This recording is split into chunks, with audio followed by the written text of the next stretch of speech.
And live we are. Okay. Good evening, everybody. Can y'all please unmute your cameras? What's going on? Y'all don't want to be seen today? All right, Veteran Smith, seeming like you're having a beautiful time at home today. Not just now. I see Mr. Nubo.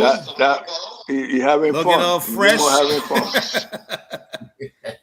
Mr. Cassell, what's going on with you? You don't want to see you today?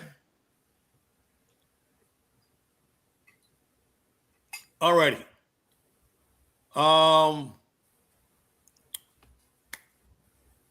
As customary, I want to go around the table and begin with you, Mr. Fred the Veteran Smith. Okay, I was away. There you go. So we got Mr. Cassell live on camera with us. Veteran Smith, you're muted. What's going on with you today? How's Brick City? Forgive me, I will keep calling you Brick City, man, because that's the only need I know for New Jersey. The world. We're not hearing you, sir. The world goes around. That's how we call. You're not muted, so I don't know why we're not hearing you. I'm muted. Mr. Cassell, Mr. Nubo, can someone you say something so we can hear? I can hear him. So that is from you. I think it's me. Let me 1 second. I can hear Fred. Because you. So he muted himself.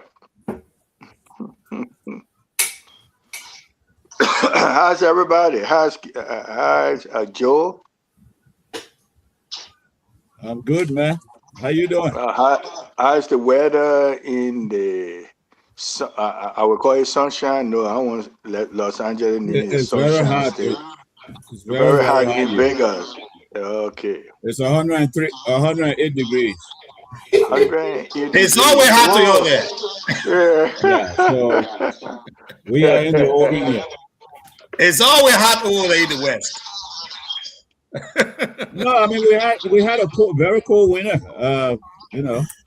This past winter was pretty cold. Oh, okay. All right. That's good.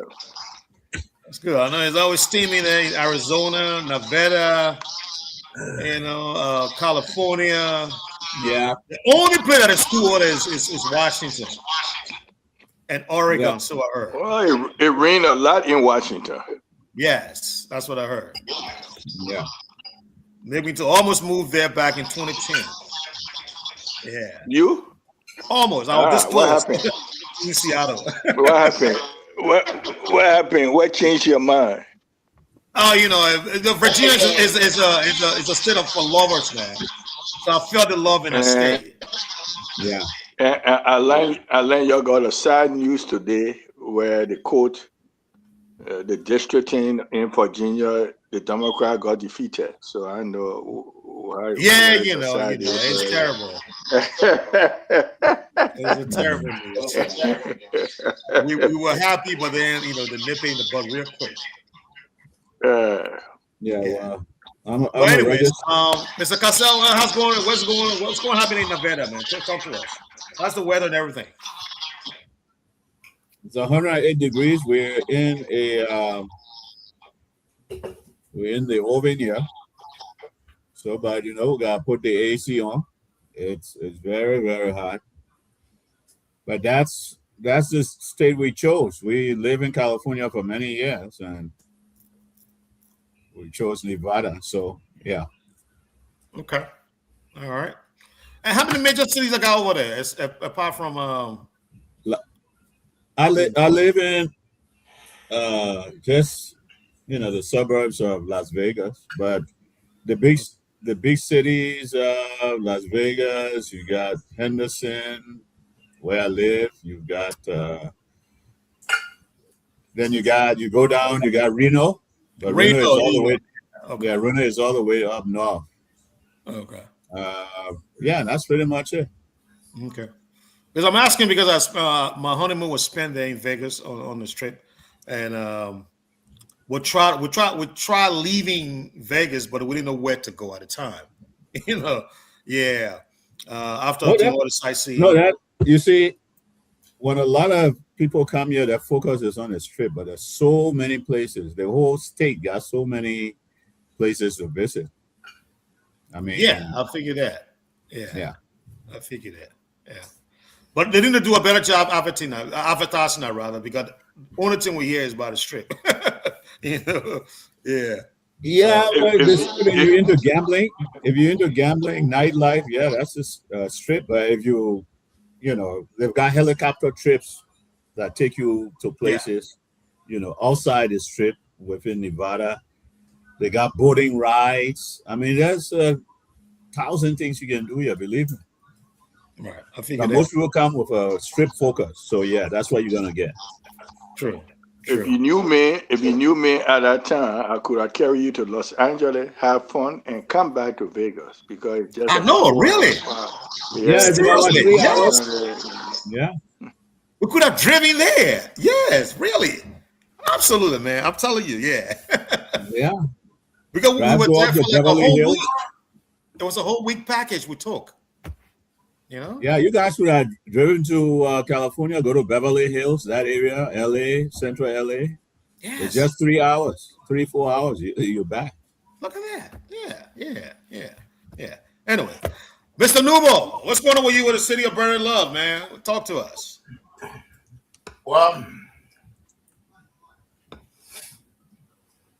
the city is cool. We are doing great. The day was beautiful, and that's it. I mean, You know when Mr. Numo said that's it for City of Brotherly Love, it means that he not into brotherly love and sisterly affection, because the mayor asking them to come up with a black party, and he know about that. Yeah, the 250th Independent Day coming up, and the mayor, who is happen to be a female, want for anybody in the community to come up with a black party, and they will support them to have a job marking the 250th Independent Day. That more fun. I thought Mr. Nemo was going to say he organizing a black party, but he didn't know that information. I have to share it with you right now. Yeah, he missed that information. well, no. I've already done that. No, is to put in for my 2 T-shirts. Okay. I've done that. Black party, that one too much headache. No, but I'll tell you a story. So I lived in Philly for 2000, the year 2000, 2001, half of that. So a year and a half. And those block parties, man, you don't want to miss them. They are the events that you always want to go to, because for some reason, they're always off the hook. They are always off the hook. The first time I saw it, I said, why would people choose to just shut an entire area down just to have fun? You know, the entire block, shut it down. No car coming in, no car going out. I'm like, what? In fact, when I was in London, I met Joe was in London too. They have a big party there. That's why I met people from all around the world. You don't have to know them. Music playing. Yes. Met people from America. At that time, I was not in America. And people from Birmingham Young University. I say you just meet people and you just dance. You're talking In about fact, the Jim Brown. You're talking about the Notting Hill Festival, huh? Yeah, the Nottingham Festival. And then they did it in LA when Jim Brown performed, at one of the black party. And I saw Jim Brown. I said, people downtown Los Angeles. I said, it can be fun, man. Yeah, if it well put together, especially the 250th Independent Day of the U.S., people will have different type of black party, man. And the city encouraging people to do it. And because it brings out the life of the city. I swear to God, you never understand it until you are part of it. Seriously, that's how engaging and fun loving that part the Black Party is. No, I mean the free food everywhere, drinks. You just like you said, you don't have to know people to dance with them or to even talk to them. Everybody get talking to one another. That's how good that thing is. It's good. It's good. Yeah. That's why the Port of Philly is a city of brotherly love and sisterly affection because of that block party. You know, it represents the city. I got And a that lot of sister, family. I got a lot of family in Philly. Oh, okay. Which part of Philly? I think they're in South and West Philly. Yeah, I'm about to say if that's Southwest, we're all one big family. Because I whole area taking over Liberia. Yeah. The West and Southwest, the whole area is Liberia. Liberian town. Yes. Yeah. Go that girl say in Monrovia. You're in Monrovia. especially Woodland Avenue, that's the spot. If you go there, all the African businesses right there. If you know Philly, you got to know that spot. And you know they are creeping all right. They're creeping coming to 52nd Street. They are creeping coming to 52nd. Pretty soon, within the next 5 years, they will take over the whole 52nd and be under the breach. Yeah. That's good, man. Gentlemen, welcome to the show today. We have a lot to talk about, a lot of information. A few little disappointing thing I got to tell you guys. We couldn't get some of our lawyers on the show tonight. I'm still hoping that some of them will join us. Well, thank you for joining. I want to talk to the folks that are joining us now. But let you know, I will tell you guys. I see John. Please like, comment, and share the show. You've been doing a great job. We are telling you to keep up now. We'll see you joining us. You're telling me that the city mayor want black patches. All right, I'll mute him. Thank you for joining the show. We see you lining up. Your numbers are looking good, but please continue to like and share the show and comment as well, because that's how Facebook going to recognize that we are doing a good job here. And Mr. Cassell, Mr. Fred, Veteran Smith, Mr. Nubo, myself, we're now just wasting our time and we're providing valuable information to the general public. Thank you for being part of the show today. The station is going to join us, I believe, somewhere down the line, because they just told me that it's raining out there in Zwedru, and they're taking a precautionary measure to protect the equipment from lightning and what have you. But they're going to join us. We're live, and the people are joining us. That's good. So, let me go around the table, man. Mr. Casa, I know you haven't been part of this ritual, but we're going to induct you today. Usually, when we don't have a guest, we go around the table and ask our panelists, what story do they find newsworthy and that they would like for us to talk about? So, let's put you on the spot today. It's cool if you don't have a story, but it would be nice if you have one. Is there anything that is pressing on your mind today that you think should be of newsworthy that we should discuss as a panel? That's a good question. Yes, sir. I think Edwin Snow used to need to immediately give up that ECOWAS portfolio he has. because I love it because the way you said it. Yeah, because of his refusal and all the excuses he gave. I read them; they were just so weak and pathetic that he refused to bring the invasion of Guinea, that cross-border infraction of Liberian sovereignty by Guinea. He refused to bring it before the ECOWAS as part of the ECOWAS agenda. And people within ECOWAS, Nigerian, Ghanaians, they're asking the Liberian representatives, why? We're seeing this thing on Facebook. Why are you not bringing it?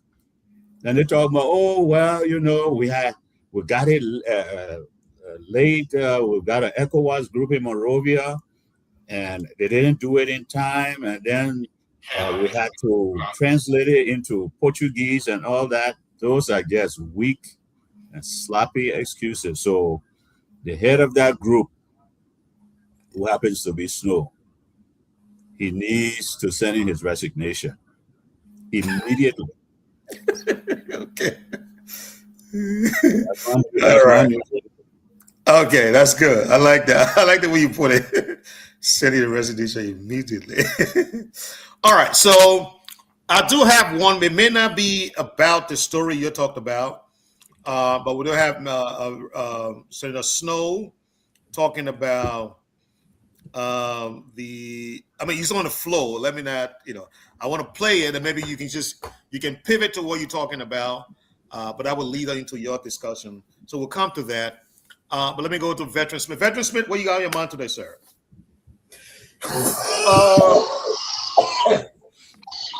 There was a story I just sent to you.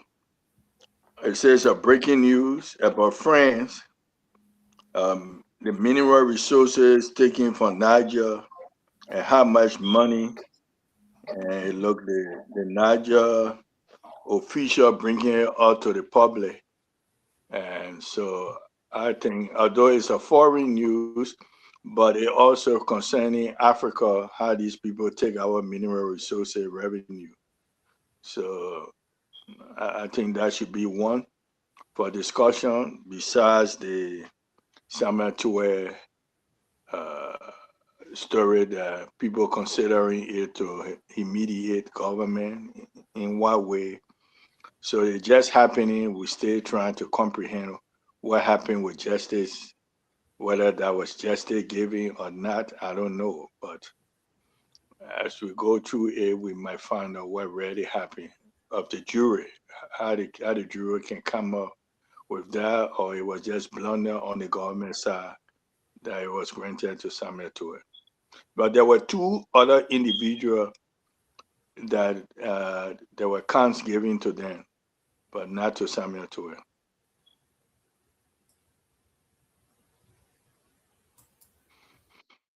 So that would be the other news besides but the one for ECOWAS is very interesting because I've been hearing people saying that the matter had been resolved on one of those social media platforms of females saying Guinea and Liberia have resolved their differences, but I haven't heard it from official of government to make that pronouncement for it to be big.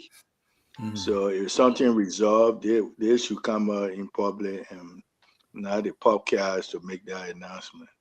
That's true. So then let me verify the France information from you.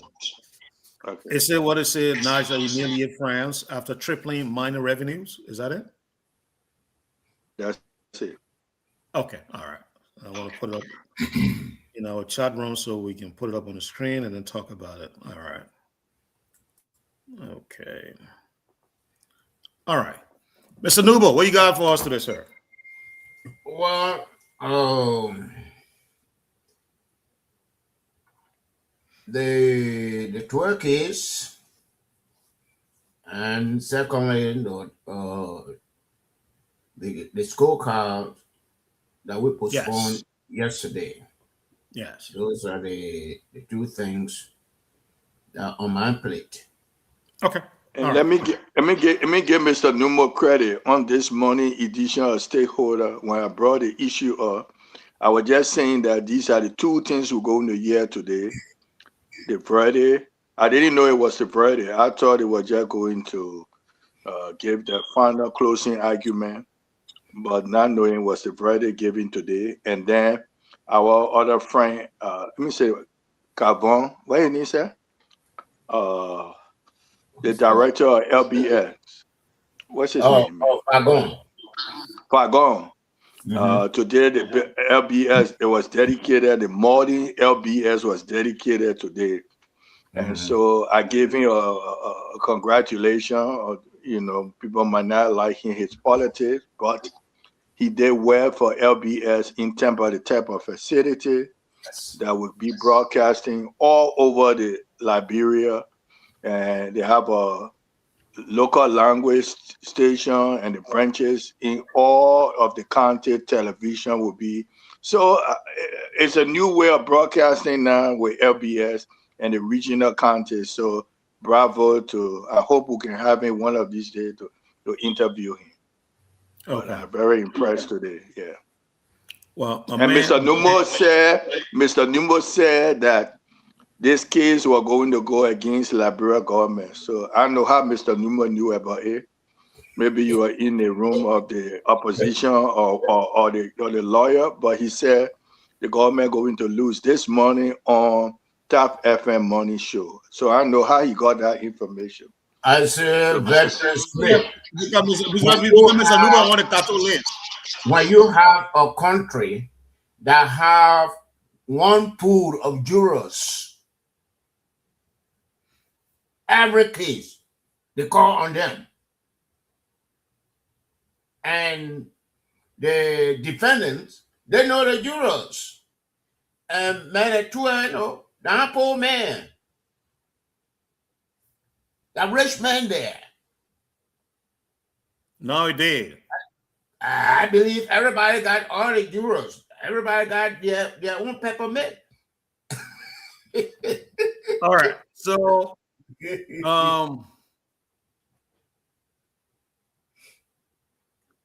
some major story for today is the major topic for today is going to be the MCC scorecard. So what we're going to do on these other topics that you guys introduced, we're going to do a lightning run. What we call in my era of professional, 5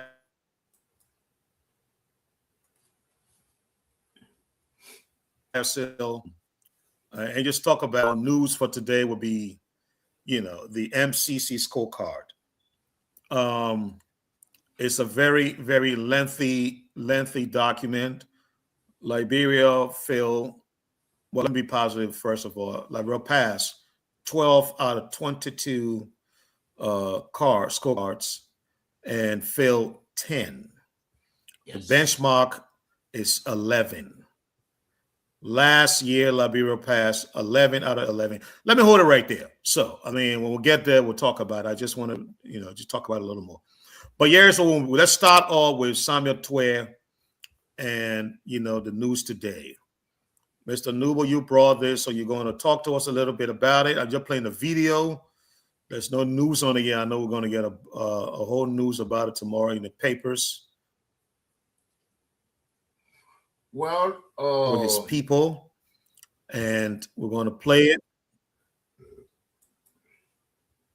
Okay. Yeah, talk.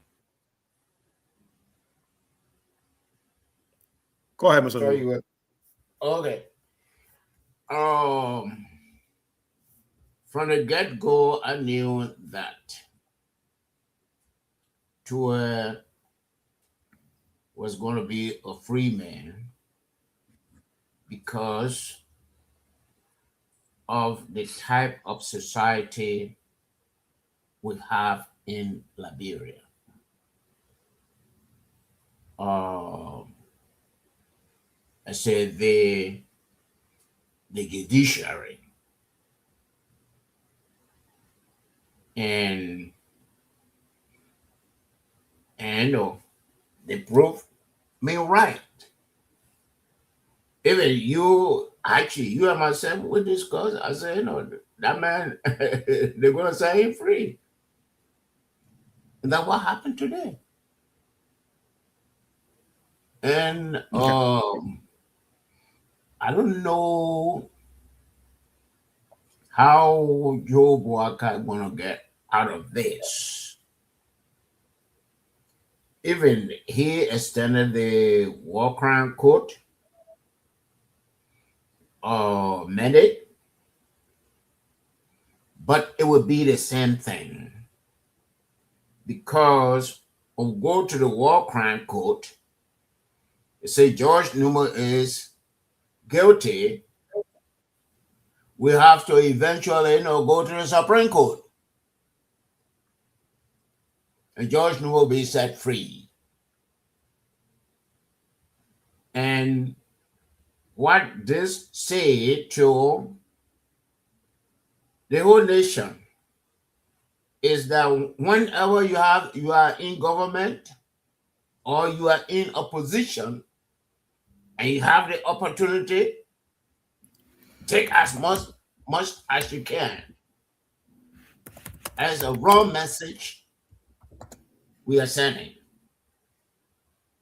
And the man is not found guilty. And the man, who knows?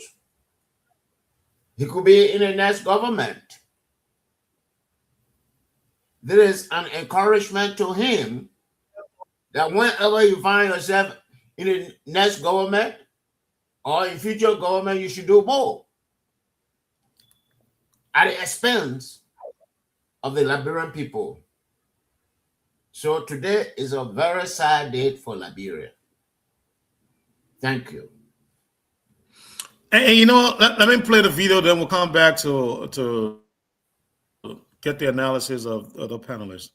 At least we'll get the feel of what they're doing here. I know we can see them jubilating, but let's get what is. Hey, let's get a feel what's going on.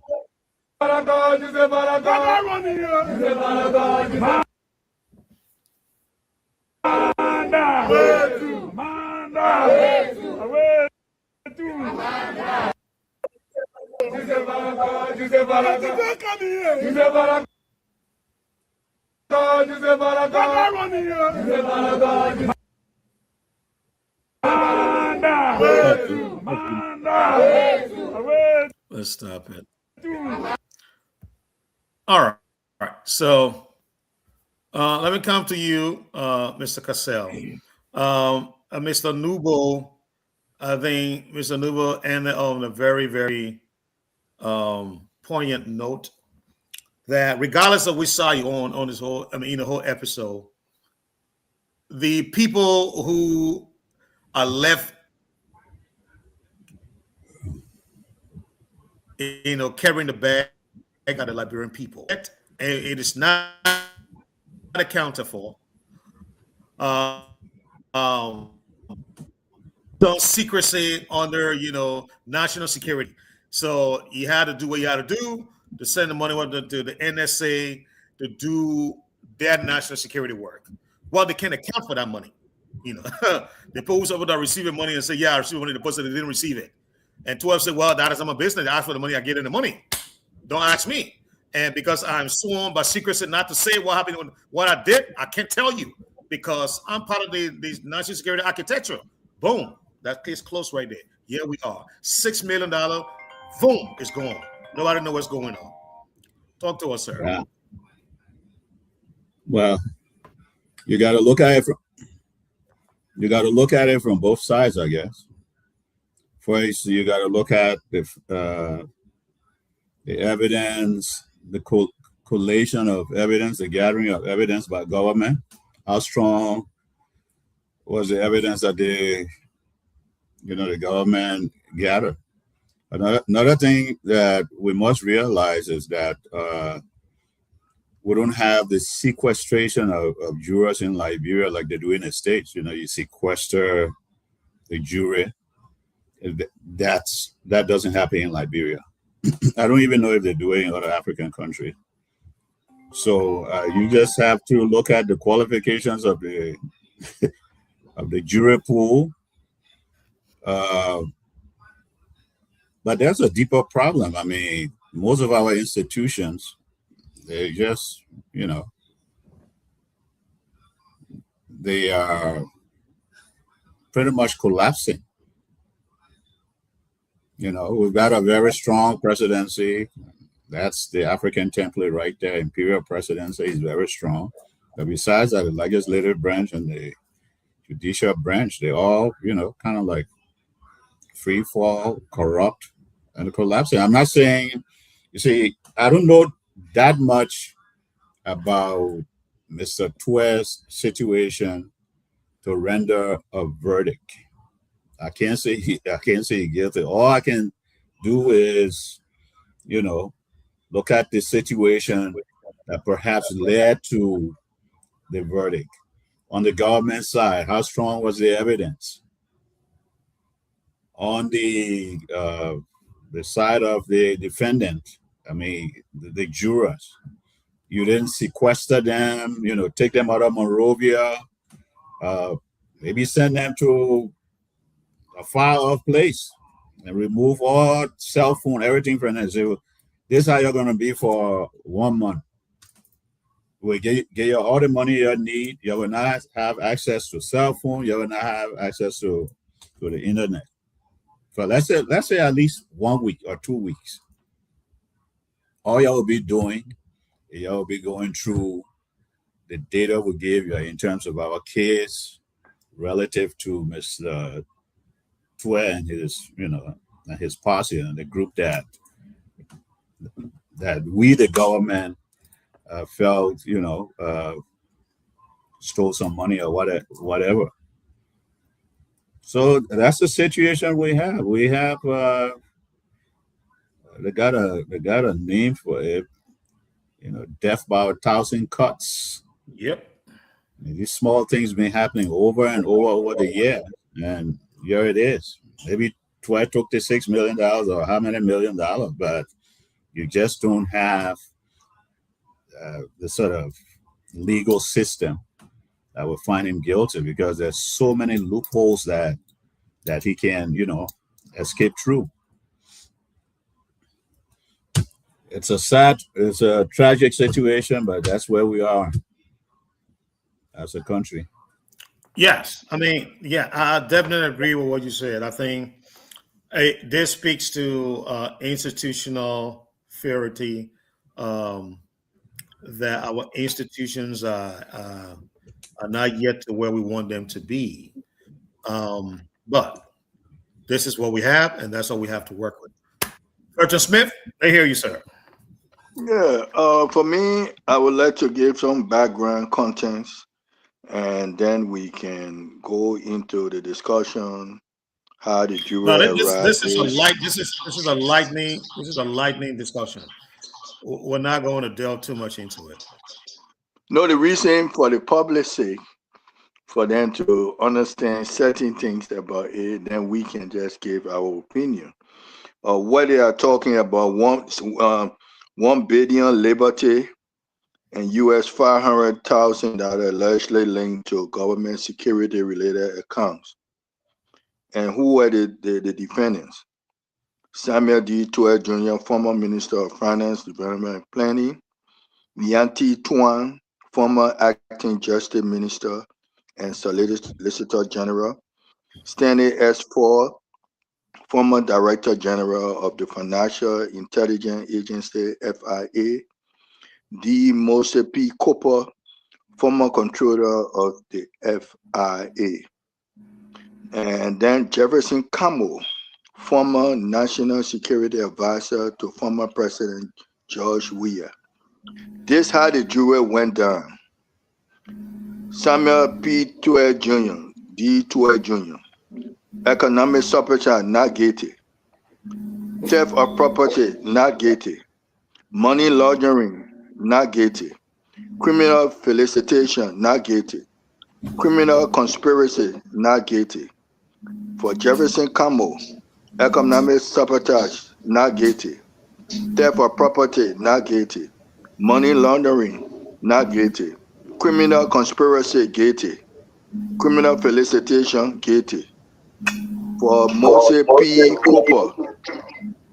Cooper, economic sabotage, not guilty; theft of property, not guilty; money laundering, not guilty; criminal felicitation, not guilty; and criminal conspiracy, not guilty.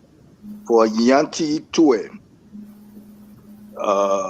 economic sabotage, not guilty; theft of property, guilty; criminal felicitation, guilty; criminal conspiracy, guilty.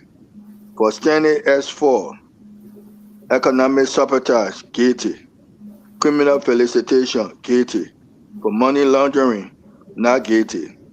The verdict effectively dismantled the government's central narrative that former official of George Weah administration orchestrated a massive criminal scheme involving public funds and national security account. For the two defendants were convicted on selected counts. Acquittal of Twe, the central figure in the prosecution, alongside clearing of several major charges against others, represented a devastating setback for the state prosecutor and anti-corruption authority. And so this is where I will stop. And this about our national security. Okay. And what you just read, yeah. where you got it from? Oh, because it shouldn't be presented or heard as I beg to differ no analysis, because there's conclusion there. So what did you get it from? This came from Front Page Africa. Okay, thank you. So then, before we leave this case quickly, if anybody know the background of these people, just talk to her about it. Those two guys, I think there were two individuals who bear the brunt of all this. Yanti and the other individual. What is their professional portfolio? Are they Ministry of Finance employees, or are they from some other government entities? Yeah, they have a body called the FIA. Yeah, okay, Financial Intelligence Agency. Mm-hmm. And so for Yanti Tuan, he a former acting justice minister and solicitor general. Standing for is the former director general for National Intelligence Agency (FIA), and Moses P. Cooper, former controller of the FIA. Okay. But why were some of these people found guilty on some of the points, and Tue and the rest were not found guilty on those points? I'm just looking what I read, that all of them were got the benefit of economic sabotage, the charge that were put. Most of them were not found guilty on economic sabotage and theft of property. They were not found guilty, and money laundering. Where they were found guilty, or I think only one or two were found guilty of the other, but most of them were found guilty of criminal conspiracy and criminal felicitation. Fred, I got a quick question. Maybe you or Mr. Nubo can answer. Usually in the States, we hear about a jury of his peers. So were these jurors peer to the people that, to the accused? Like, for instance, were they peers to Mr. Twe? Do you know? Do you know anything about them relative to their background?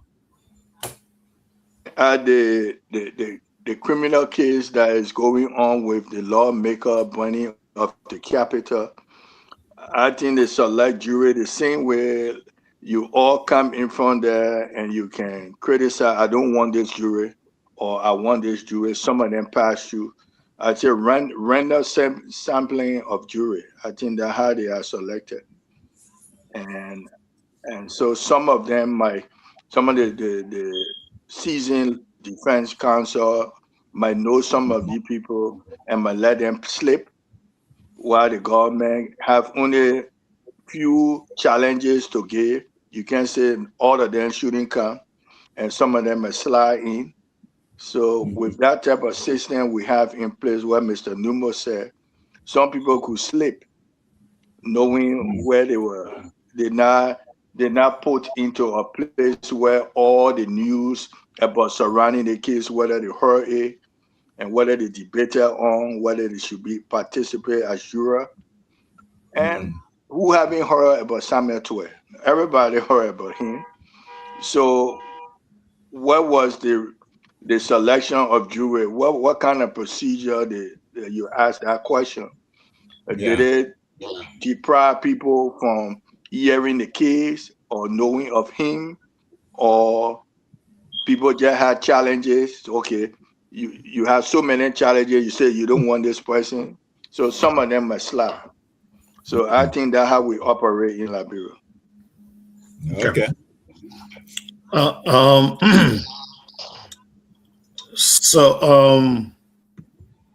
right. Any more questions before we move on? Okay, great. So let hold it right there on that. And move on to our next topic. Before you Thank you. go on the next topic, what this Friday, I know we'll get more information about it. People will be talking more about it. Mhm. If it's true, and which we know now, we know that he has been clear. Is there any way he can be, the government can somehow bring the case and convict him, or this case is over? There's no way they can bring him back on other crime. Maybe not this one that he can be, because this one will make it much harder, according to my sources that I got. 12 was under the solution. In order to convict him, you have to convict President Weah, because he took the order from President Weah. Saying we cannot convict President Weah, so how can we convict Samuel 12? He said he was there following the directive from the president. So one of the things people was telling me, if they were going to bring President Weah to testify in a case, would it have helped Samuel 12, or it wouldn't have helped? Just the same way with Samoka, where he said Ellen gave me the instruction to take the Social Security money or fund from the military people, and Ellen never had the opportunity to go to court. And in this case, they penalized Samoka, but in this case, the jury rewarded 12. So if you compare and contrast these two cases, much is similar, but one convicted, the other one free. So people will be talking on comparing these two cases, what happened, how the justice went on. None of the president testified in the case. So what happened? So that's my only one cent I would like to bring. I know people will be talking about comparing and contrasting both cases.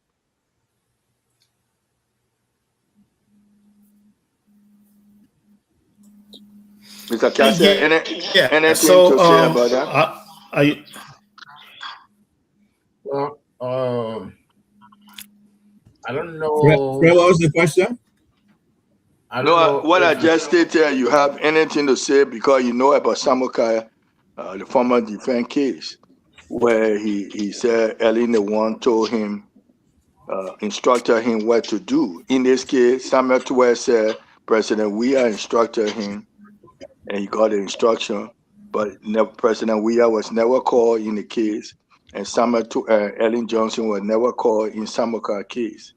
But the jury penalized Samokai, but in this case, 12 was free. So if you look at similar trend, Yeah, I what understand. went wrong? Okay.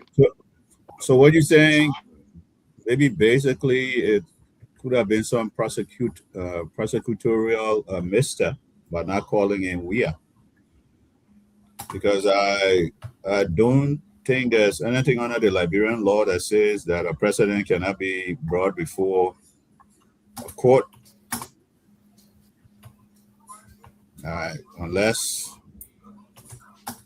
you attended UCLA. Maybe the law you took there, it tells you something different. But I don't think that's like there's any sort of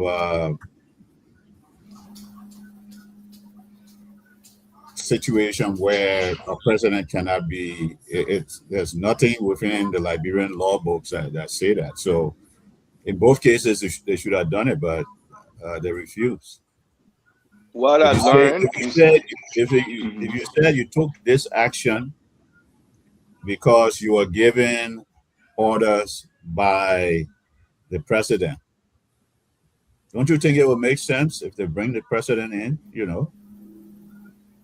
I mean, the ex-president in court to explain whether he or she actually gave the orders.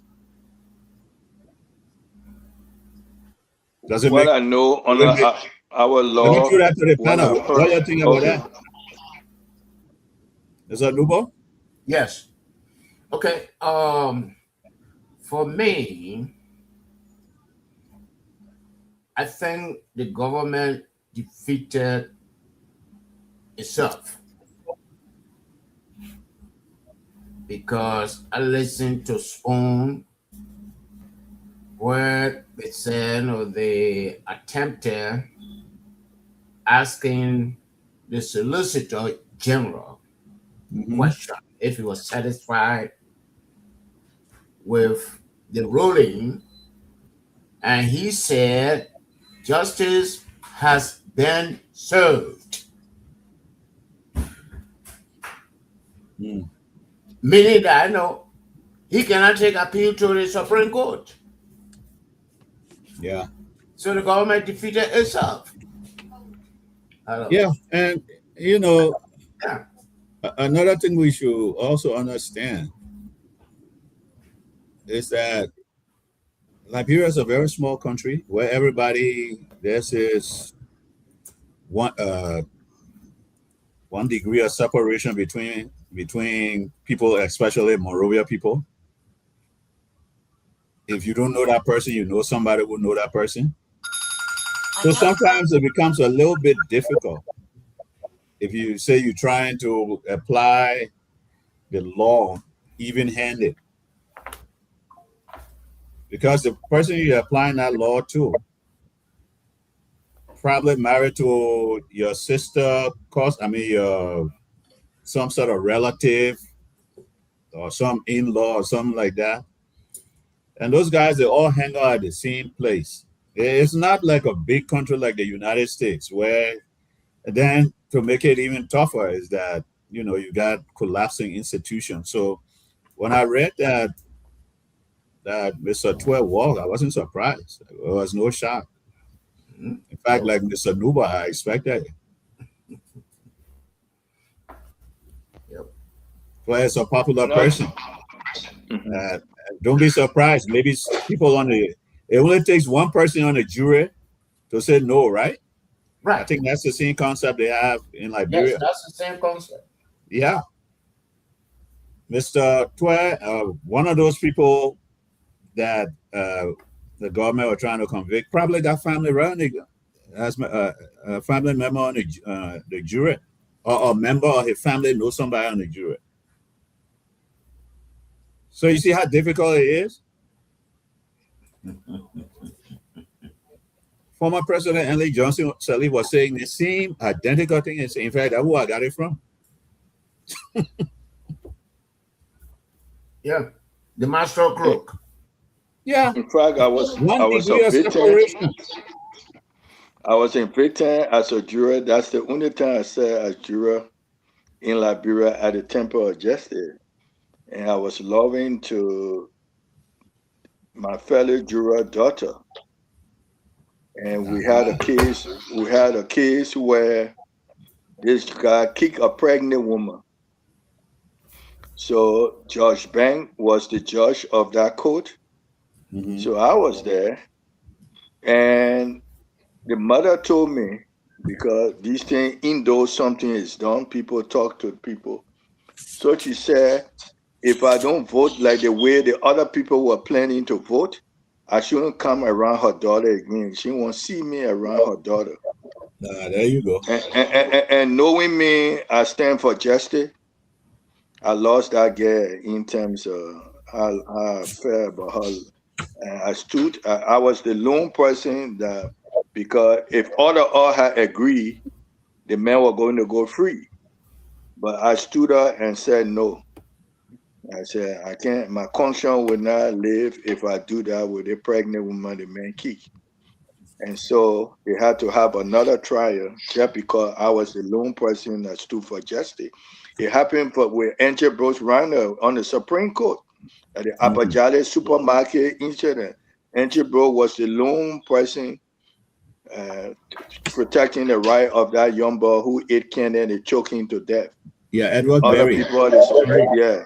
Since we on that case, we're in the legal corner right now. Let me give you an example. The dysfunction of the Liberian judicial system, it goes way back. It's nothing new. Mm-hmm. Back in the 70s, there was a mass murder in okay, Mr. Cassell, Yeah. I don't mean to hold you there, but I think let's stay on course. Let's go to the next topic that was Okay. introduced by I Veteran just, Smith. wanted to answer his question. He said If we his do that, question we're not going to that finish today. very If we quick. do that, we're not going to move on today. Let's go to the Okay. next. I agree with him. Let's be a little bit disciplined. Yeah, Yeah, let's stay nice topic. organized. Thank you. Let's go to the next topic that you introduced, and I'm going to put up on the screen. It's the French being humiliated, as you said. So talk to us about what you mean by that. I want to go through this topic, and then we'll go to our main topic for the day, guys. It's already 10 o'clock in Liberia. Veteran Smith, you can keep talking. Let's do this.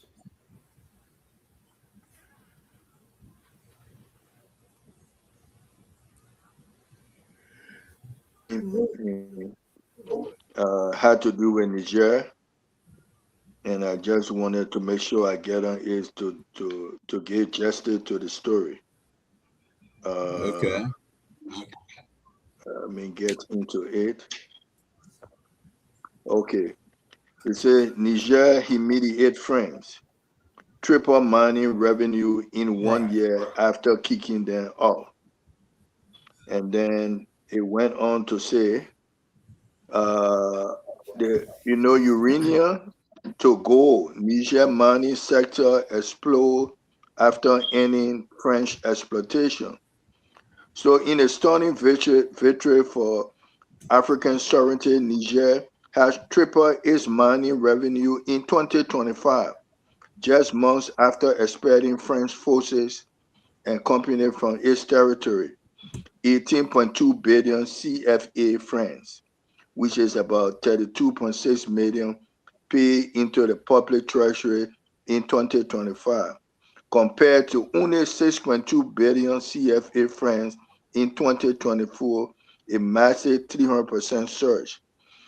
So the mine minister Abachi Usman made the bombshell announcement today.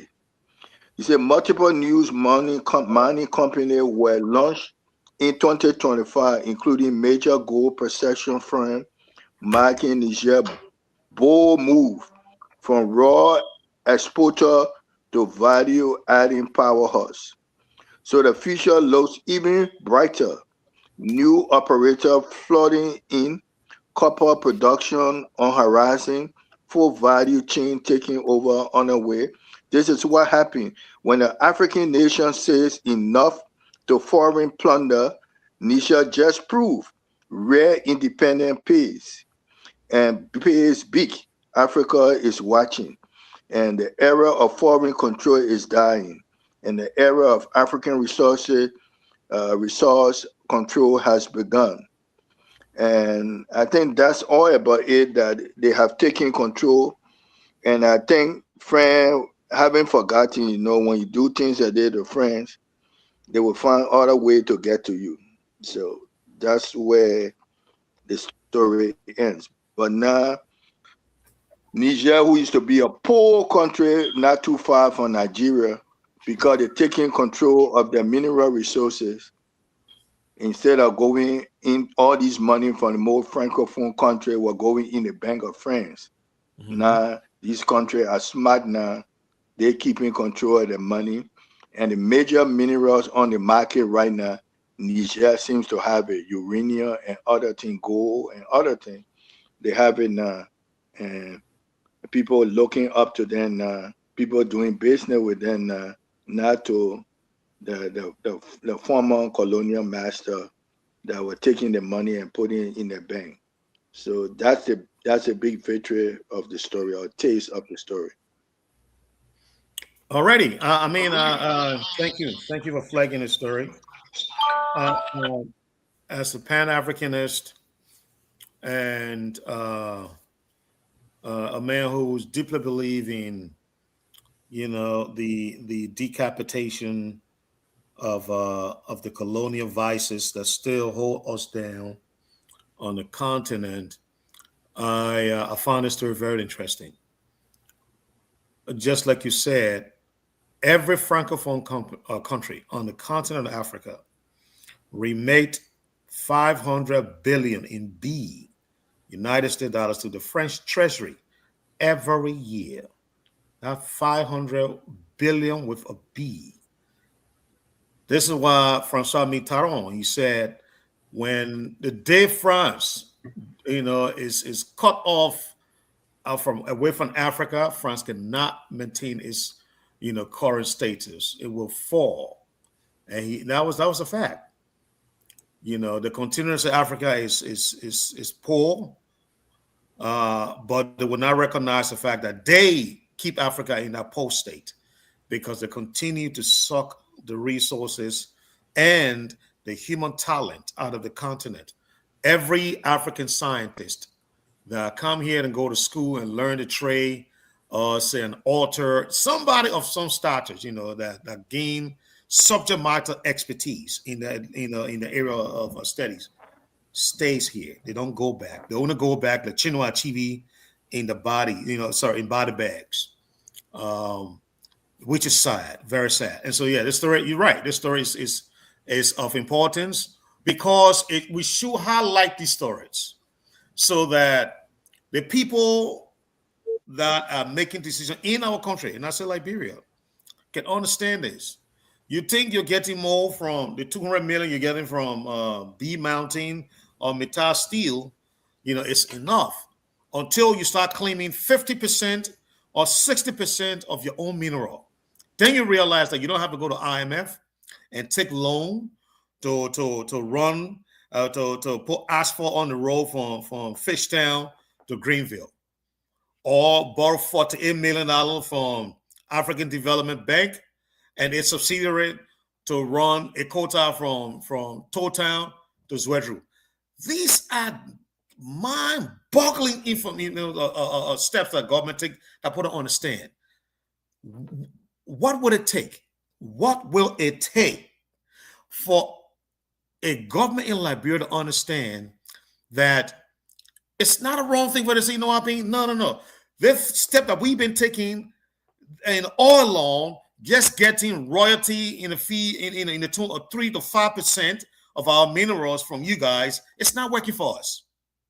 Because you'll turn Bombi Hill into a hole, and then you'll leave, and we get nothing, and all you'll get rich, and you're living a better life somewhere else. And we got to deal with the whole that you created in our environment. That has to stop. The Sahel has shown us that. Ghana has shown us that.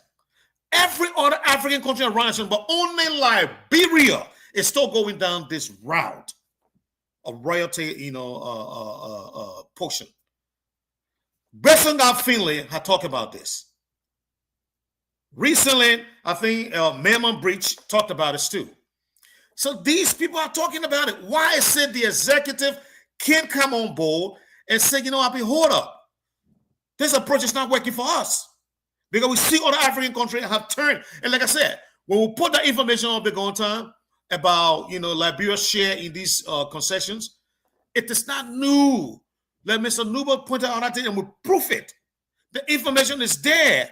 We did this thing that Niger is doing, that Burkina Faso is doing, that Ghana is doing before on the Lamco.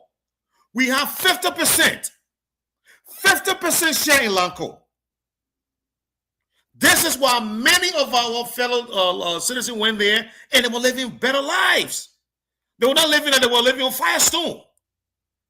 I'm telling you, a lot of the people who work at Lamco and the children who were living there have better education, live better lifestyle there than those of us who are living outside Lamco. That's supposed to be a God state for us moving forward. But we just refuse to turn around. And so thank you for raising it, for bringing up this article, Mr. Veteran Smith. So let me go right to Mr. Nubo. What's your take on this, sir?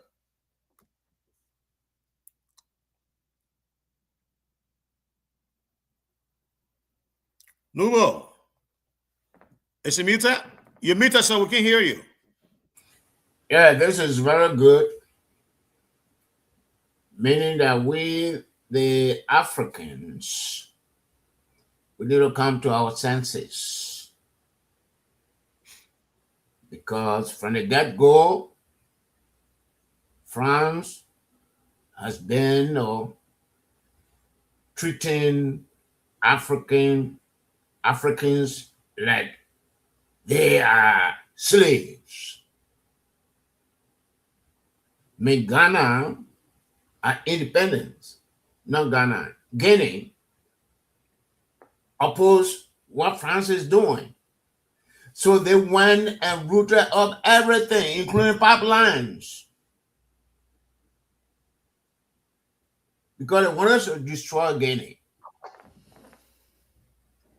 And people like Ivory Coast and the rest of the Francophone countries need to realize that they would have been better off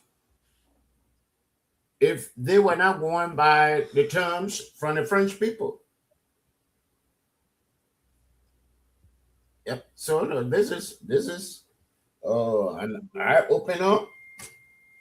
But I hope people like those from Ivory Coast and the Gabon and the other countries now will realize what they are doing to their own people, how they are hurting their own people, and they are helping France. So that's it. It's a good read. But how many of those countries will listen? Not many. Maybe people from Sahel, but not the rest of the Francophone countries. Yeah. Thank you.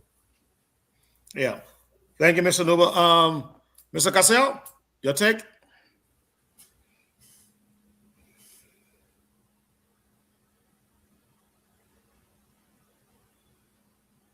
You're muted, sir. Okay. Yeah, it's about time we drop this old school template of extraction without adding value.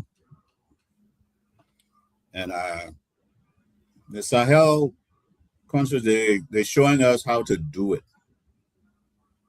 But then on the other hand, you have to blame the old school African government. You cannot go to these agreements without somebody who has a background in negotiation. Negotiation in, if you're doing, an MBA, that's a whole curriculum by itself. It's an art. You can't send somebody to go and negotiate on gold when they don't understand the value of gold. You understand what I'm saying? You can't send someone to negotiate on iron ore when they don't understand the value. All they see is, the people come and give up plenty of money. They will give up half a billion dollars to take this mountain, and they're going there for gold, but not understanding that precious mineral, at some point in the future, it will have probably 10 to 20 times the value than it has at the time of the negotiation. So a negotiator should have all that in mind. That's why you saw the situation with what's his name? The vice president goes to this gold mine, and look at the price for an ounce of gold right now, and look what they got when it so-called negotiated that contract with what they call them, Putu Martin or something like that. I forgot, B Martin or whatever. I mean, I was just surprised. I was shocked, because you can't blame the people when you don't bring the right people to negotiate. Negotiation is a science. It's a psychology. You don't just grab, he's my friend, he's a lawyer, and he will negotiate the contract. No, it doesn't work that way. It doesn't work that way. Because the way negotiation work, okay, you will get some, I will get some. We both leave happy. But if you hold the resources, you will get more than the person who wants the resources. That's how it works. I heard, I don't know how true it is. A friend was telling me, I think it was Burkina Faso. They bought the contract from, I think, was it France or some country? They bought back the contract, something like $500 million. They paid, so we're buying the contract back. And after a year, 2 years, that $500 million or $300 million, somewhere within that range, it has now turned into, I think, almost $2 billion. I was just told that 2 days ago. Say, because the Traore group, they said, we want our contract back. And we'll make it damn hard for you if you don't give us the contract.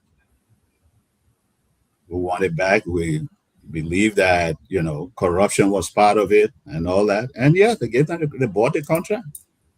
This is how much you gave us. We'll give you a little more, but we believe that, we can get more out of this. And of course they did. So African countries now, they got templates to work off. I see Botswana is starting something too with regards to the diamond. Of course, you got the Sahel countries. Those are the people who look at. I mean, Liberia was still stuck on stupid. Let's put it that way. It's still stuck on stupid. And we're supposed to be the oldest republic in Africa, where other countries will look at us. We've got the human resources, very, very smart people. Go on LinkedIn. You see Liberians with degrees all the way to the ether, all the way in the sky. Work with top companies and all that. So the human resource is there. But I don't know why we keep going back to this craziness. I really don't know. Alain.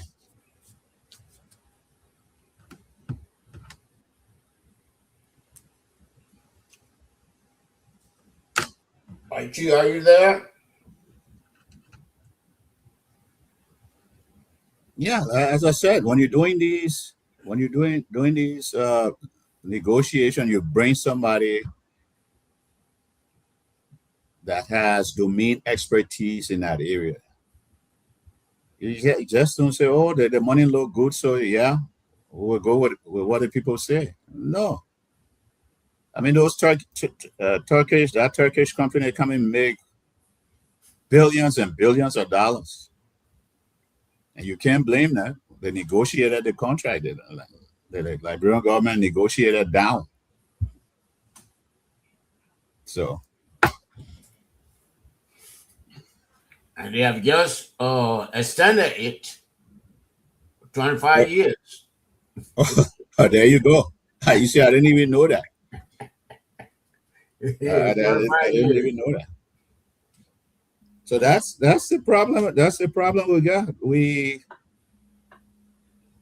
And okay, most of these. Let me roll this video. Let me roll this video to cap up this. Thank you, Mr. Cassell. And I definitely agree with you. Liberia is on the limb on its own. We are completely stuck in our own path, and we're not. It seems like we're not even trying to change. But maybe this video will tell us whether or not we want to move in a different direction. Because at this time, enough with the talking. Look, when we come to this forum, I'm just summarizing what the video you about to listen to is all about. That the Veteran Smith posted in the chat room. And by the time you feel listening, you understand why I'm saying what I'm saying. It's a waste of our time. You don't need to go sit in a forum with the white man to go tell him that you have not gained nothing from your own resources. You don't need to tell. You don't need that. That was back in the days. I was in the 1960s, 1970, 1980, 1999, in the 2010s. Now you don't need that. What you need is action. Joseph Boakai sending an emissary to the Italian, whatever it is, it's a waste of time. He had the option to act on Putu Mountain, and he's not going to act on Putu Mountain. So this is a complete waste of time. But I will play it just because, Mr. Veteran Smith, you took the time to upload it for us to listen to it. That's the only reason why I'll play it. But this is a waste of time, and you'll understand why it's a waste of time by the time the video gets through playing. But this is annoying. Annoying to the highest degree. You know what I mean? We're tired of the plenty talking. The roadmap is there. Take it. Stop talking. You don't owe nobody any explanation. You don't. You don't owe any explanation to anybody. It is your resources. Do as you please with it. You don't go into Europe and say you're going to go fish in a river and then okay, sit and let's talk. They don't do that. They tell you the laws are there. You follow the laws. Create your law when the book can let them follow it. 60-30, 60-40 or 70-30. You like it, go away. We don't need you. We'll find somebody else. That's what you do. Stop talking. Enough is enough. Say not trying to put all that crap. Sua Eccellenza l'ambasciatore Sheikh Al-Mustafa Kouyaté, s'il vous plaît.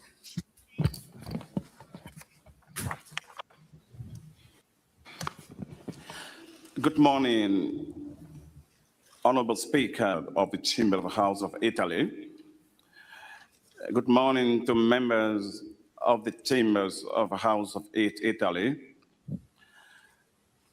Distinguished Excellencies, on behalf of our President, His Excellency Jose Newman Boakai Sr., I convey a message of peace, love, and respect from him to the people of Italy and all delegates here today. Today is an interesting event. Well, Italy, who has been taking the burden of problems that Africa has been going through. Italy has been an arms that young Africans illegally migrate from Africa to Europe through Italy. And I'm grateful that the Mustard Plan primarily is to listen to what leads to such. Africa is a great continent, and African people are noble people. But what I do understand, and what must be said here today, is that Africa has been victimized.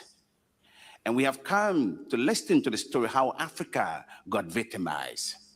When you have natural resources of Africa coming to Europe, there's no issue of migration from Africa to Europe.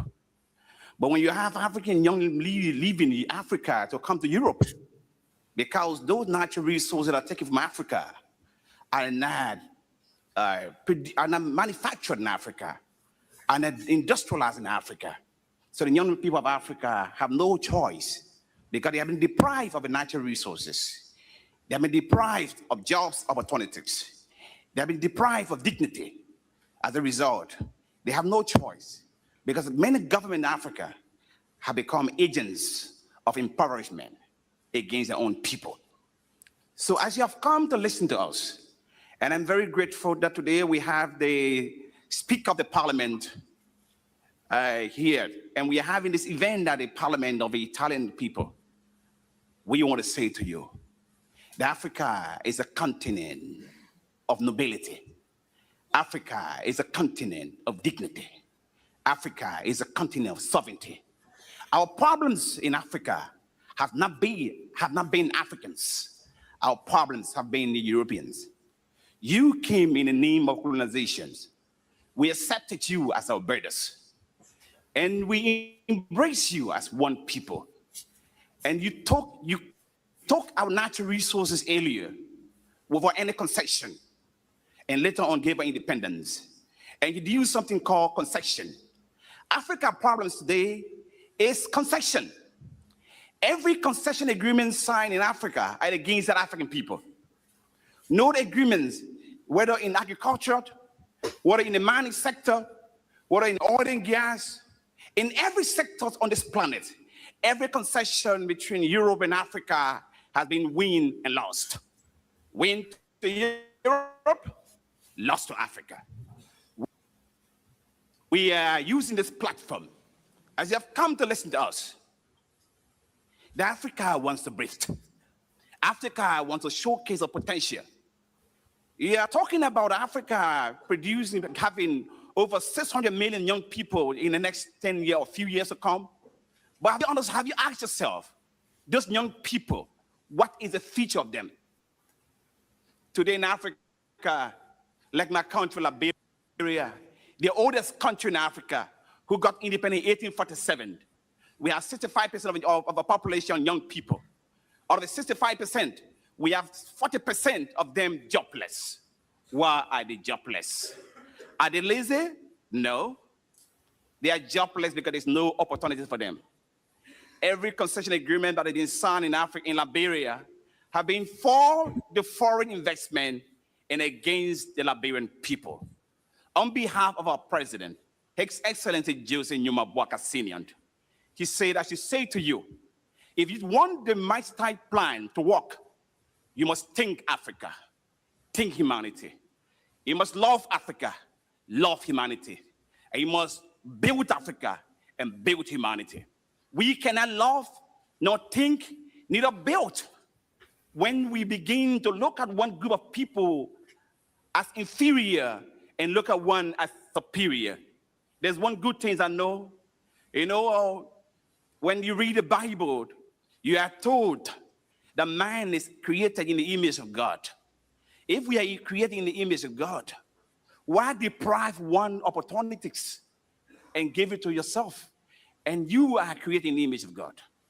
I'm using this medium to say to you, that Africa is a loving continent. The African people are great people. We do not see Europe as an enemy. We do not see the European people as our enemies.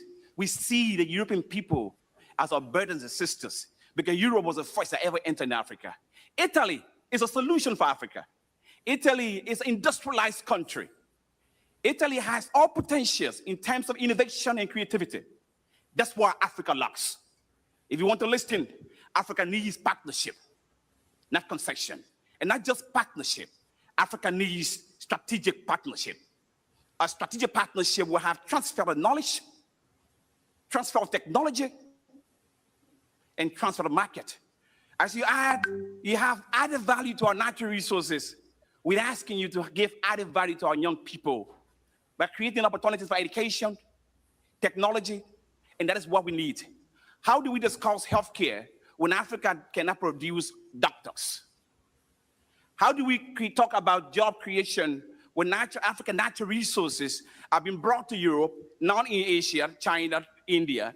No job for the African people, but you have come in the name of charity, in the name of the nation.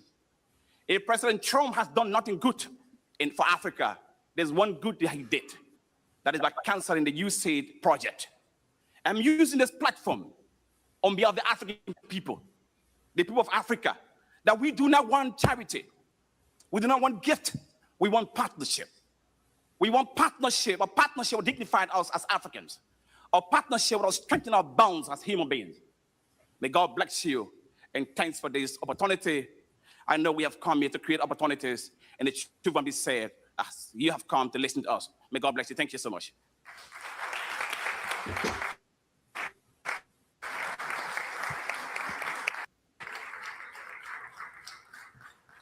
Okay. Who is he? Who is he? I don't know what I you know, the Kuyate guy that ran for, I think you're running for president. Okay. Look, Is he Liberian? that's a question I was going to say. He's an ambassador of Liberia to Italy. Really? Yeah. Because Africa It's it's not Kuyate so in honored. Nigeria. No, I don't think he's a Liberian. So freaking well Liberia. Uh-huh. And You know, but anyway,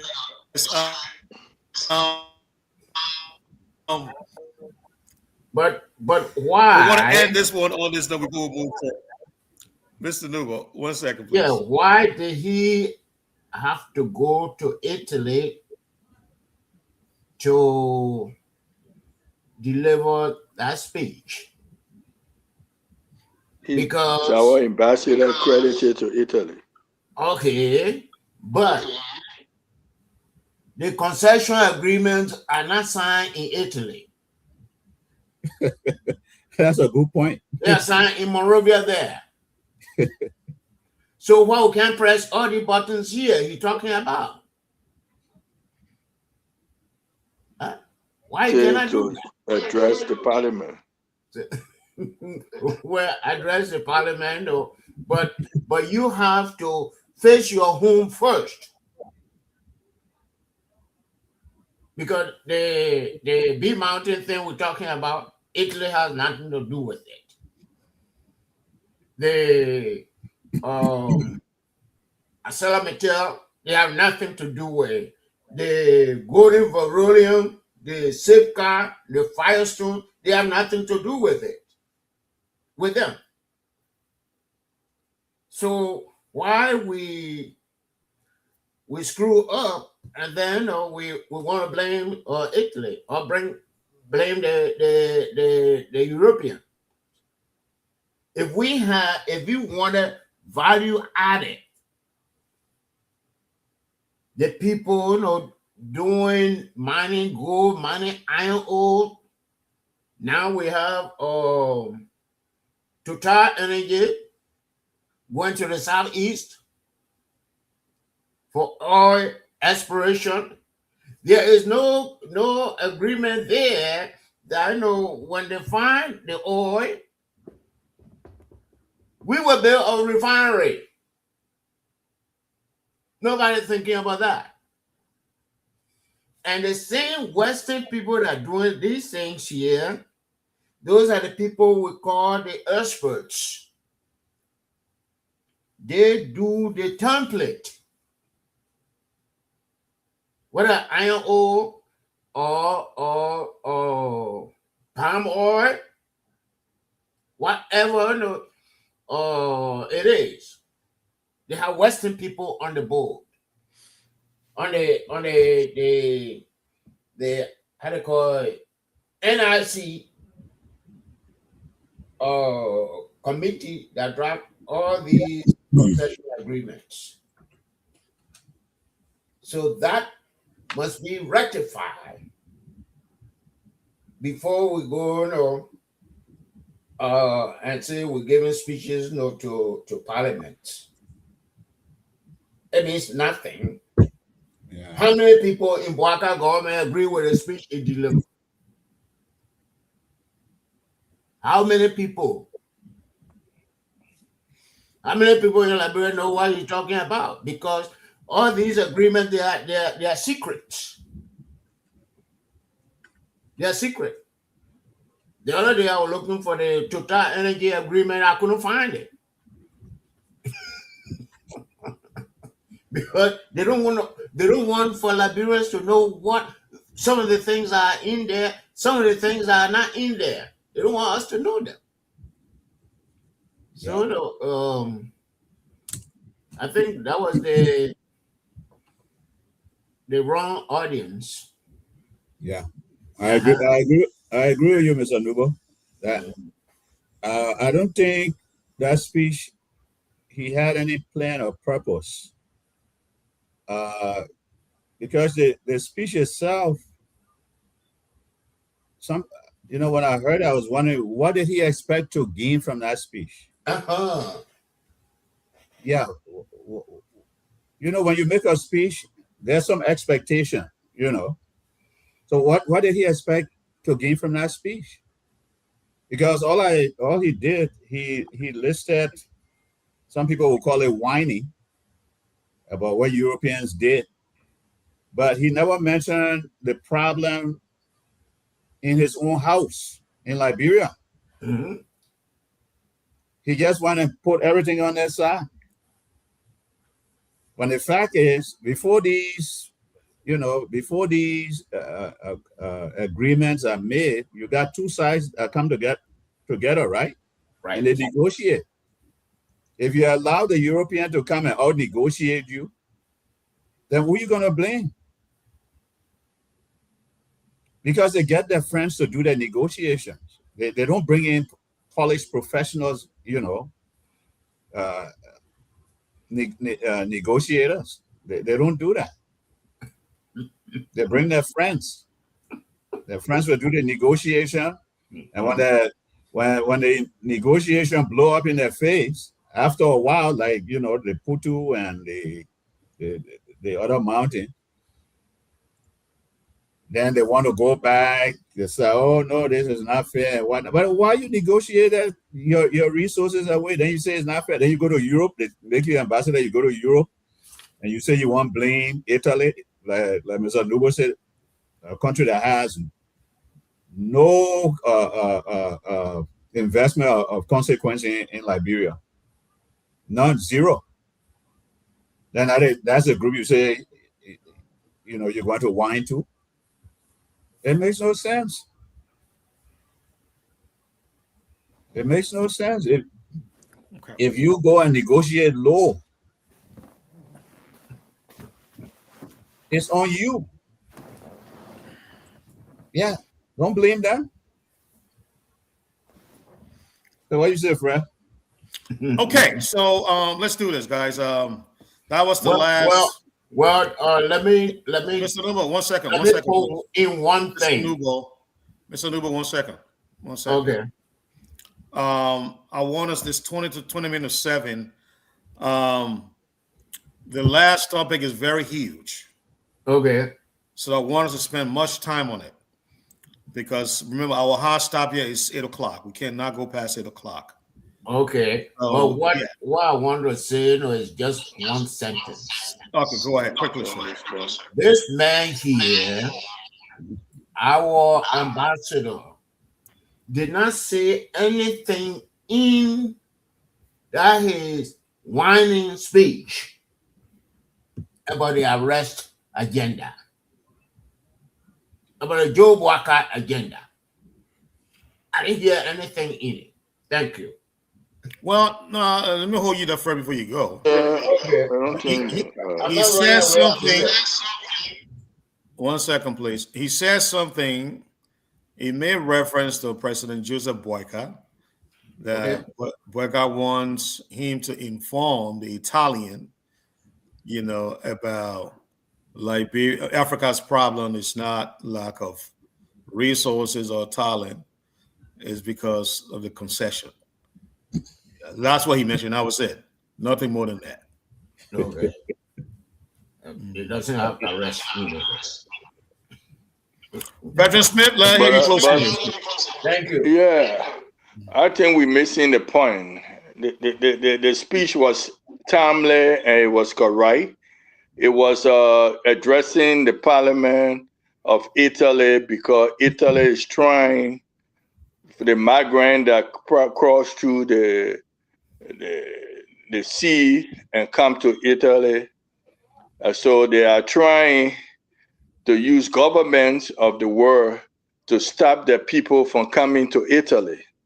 So the ambassador in this case sometimes represent the president or represent the foreign minister on such an occasion to address the parliament to hear.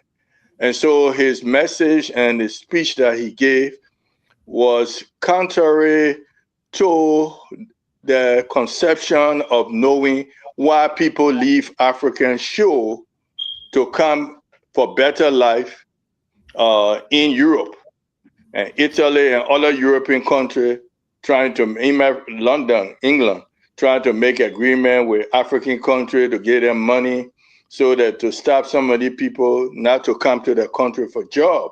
So his speech was directly to the migrant issue to address that our people, which is 65% of our young people, if conditions were good and better in Liberia, and these people who bring concession to us, it was giving our fair value, there would be no need of them leaving the shore to come to Europe.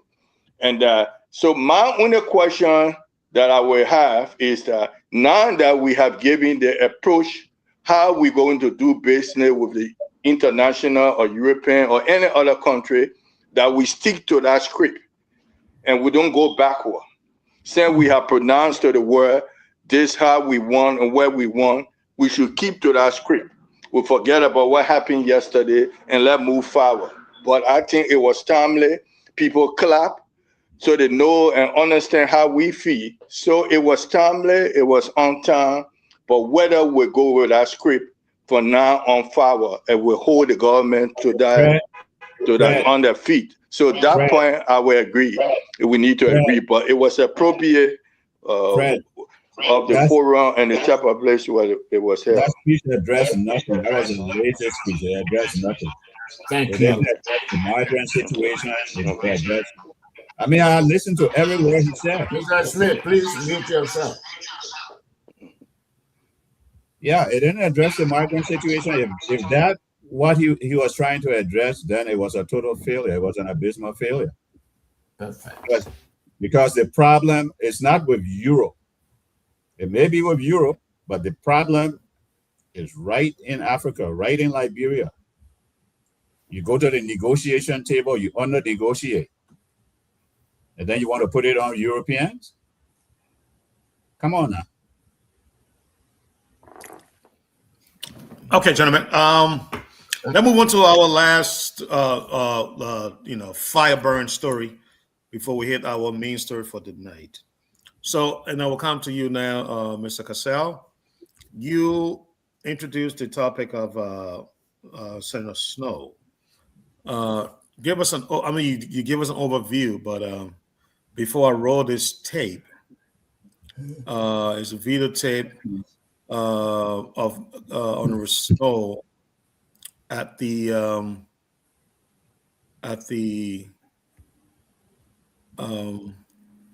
ECOWAS Parliament. He's at the ECOWAS Parliament, and he's speaking on, I think, the controversy or something. I don't know. Let me not speak for him. He'll speak for himself.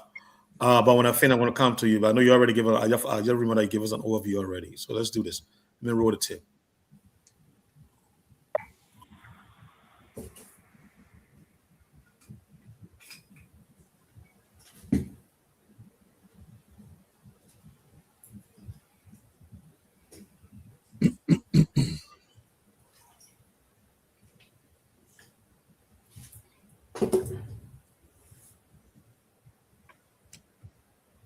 Affected by the issue of war and economic crime court is being established.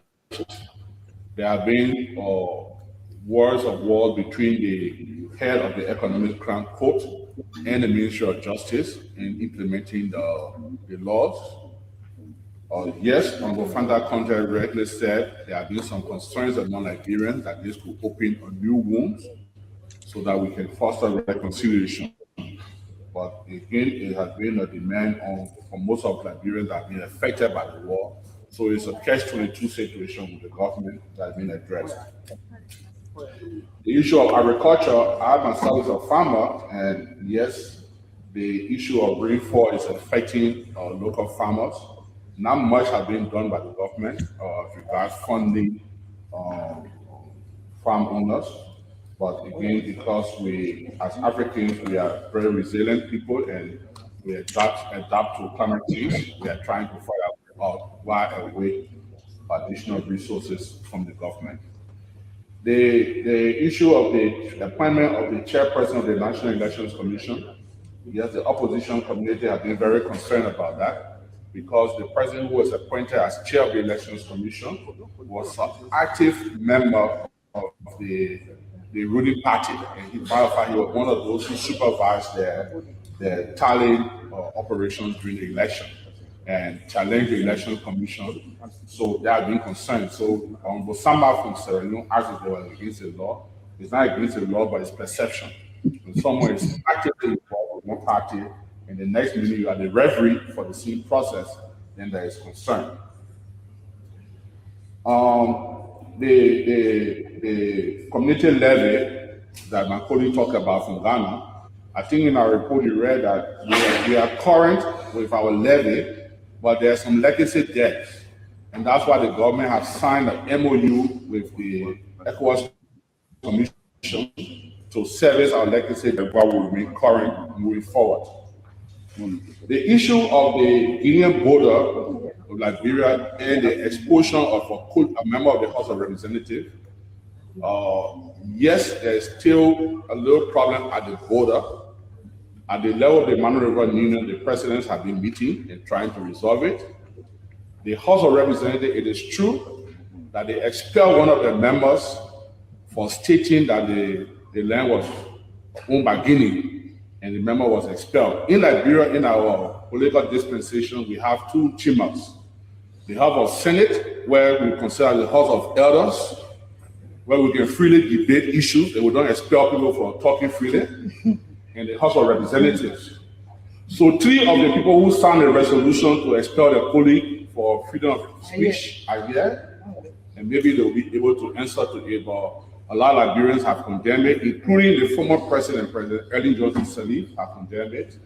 And some of us also have condemned it, that for someone to express himself and be expelled by the legislature for freedom of expression, we see it as a major threat to our democracy.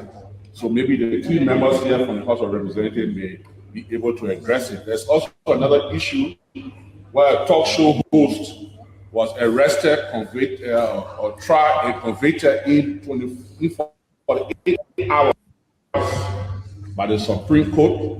And according to the ruling, I think he insulted the mother of the Chief Justice, so he was arrested in jail for 6 months also. So I will leave the issue with the expulsion of a member of the House of Representatives to the lawmaker who signed to expel the colleagues. I'm sure they will give reasons why they did it. Thank you.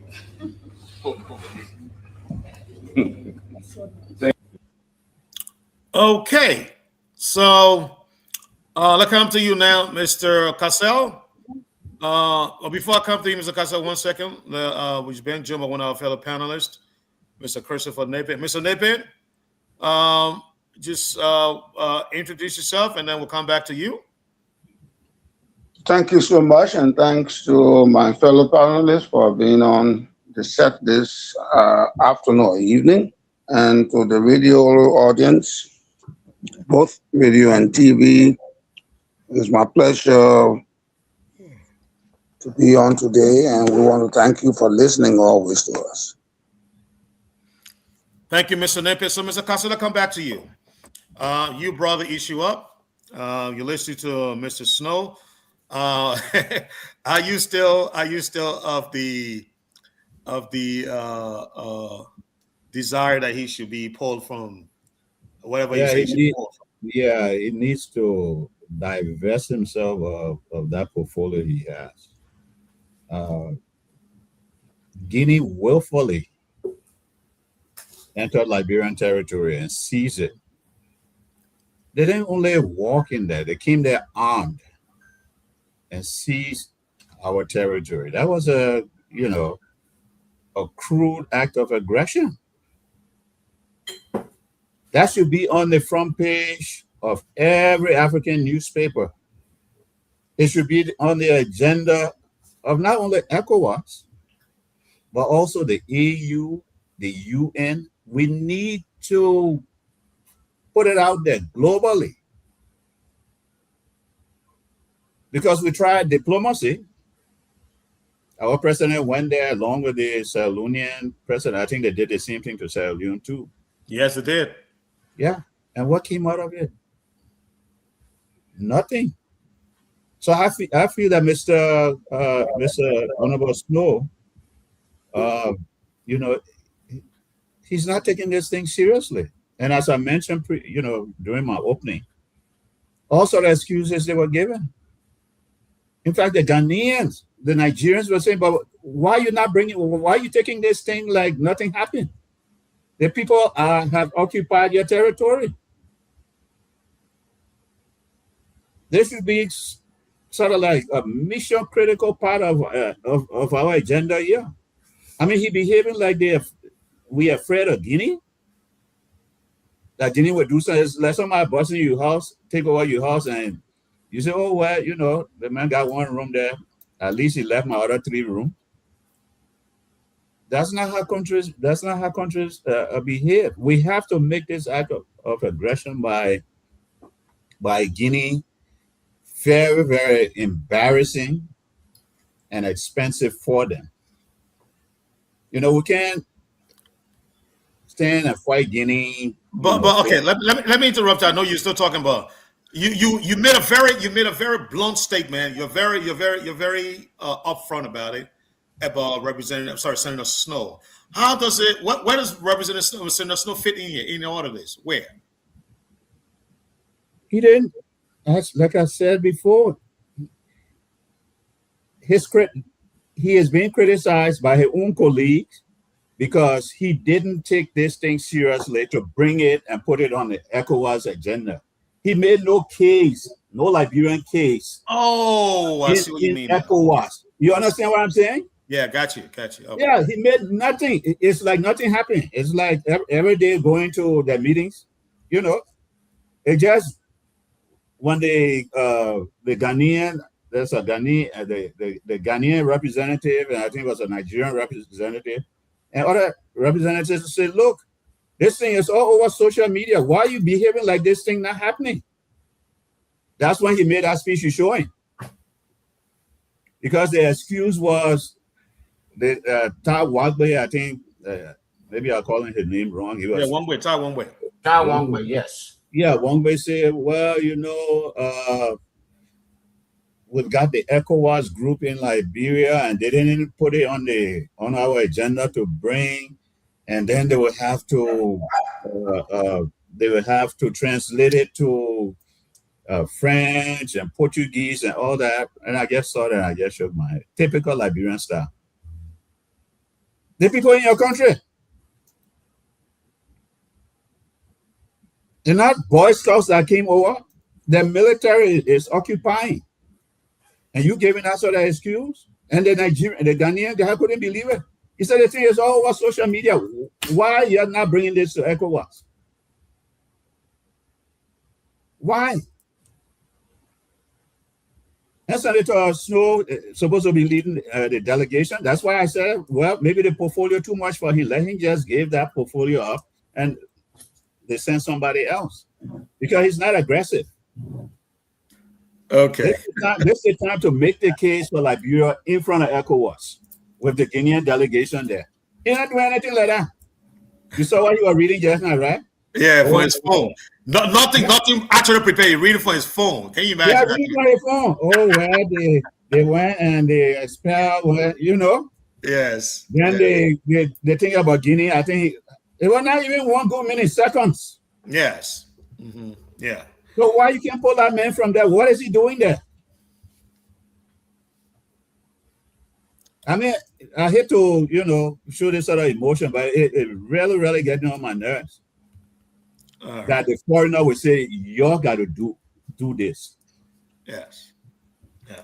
Your emotions are shared, my brother. They are shared. Trust me. Yeah. I know, but I shouldn't be shouting like that. I apologize. Yeah. Okay. Thank you, sir. Thank you. That was brilliant. That is no Eastern Power me coming out. I know. Okay.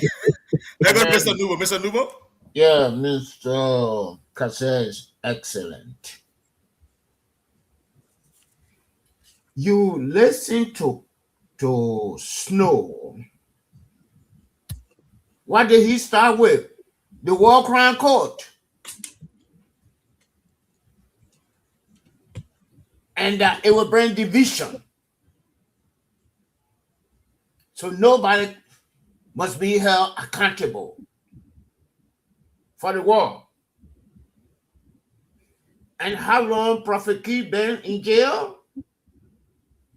Is this their first session when they jail Prophet Key? Or because Yeka Koluba is involved? So he bringing in Prophet Key case. He's a prominent Liberian. He is a senator. And he has not uttered a word since the jail Prophet Key for 6 months. And now he found an opportunity.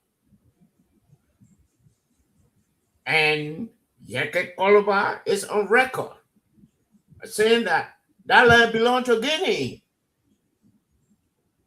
From his study, his research. And that is not a problem to him and to even Ellen Johnson said that he quoted.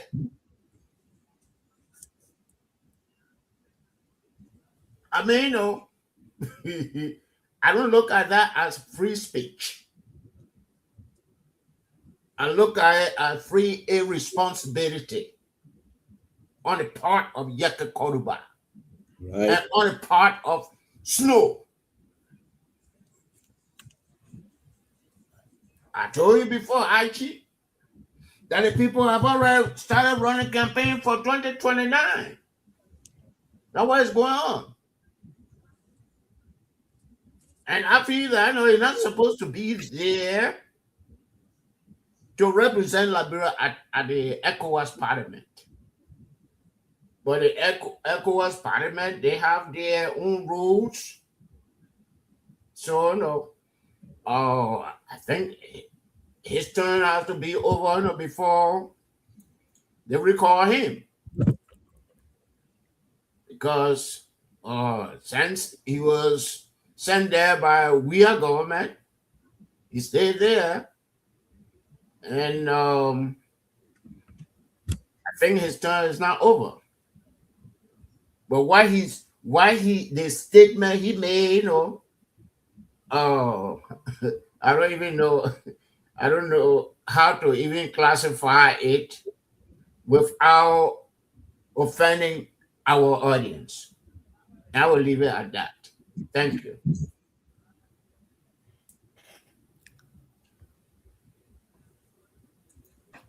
Veteran Smith? So good that this recording came out, and the timing of a sort of didn't really address the Ghanaian diplomat who were concerned of us talking about it, bringing it to the floor, so they themselves can play a major part in bringing resolution on what's going on between Guinea and Liberia. I think what I heard is the same type of body politics that we do in Liberia, but the only difference is that we took it to the international scene, which Ellen Johnson would say, wherever we do, let's go in the corner and do it.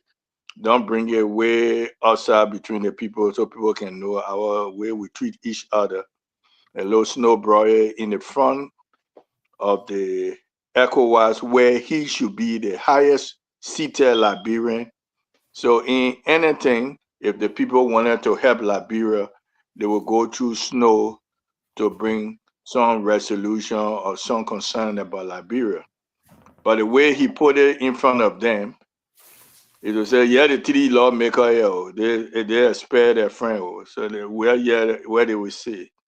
So he bring the same politics, local politics, to the international scene to say the two colleagues. We didn't hear the other part of the tape, but whether those two colleagues came on at the ECOWAS and spoke on behalf of Liberia. But that is bad. That shows division going on in our legislature, and you bring the same division to the body that sort of bring peace and harmony. So where will Liberia get peace and justice when the people who sort of go and represent Mother Liberia to bring justice, showing there is a division that exists in Liberia? So to me, the people will still laugh at us. That Ghanaian diplomat who were trying to talk to see whether he can help us, and you see the same division going on, he would just laugh at us. So the people are diplomats. They should come with one accord, speak with one voice. Now it's showing division. So that's my take on the whole subject.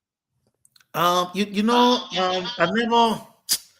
watched the European Parliament, and now that you just brought it up, I never saw it that way until now.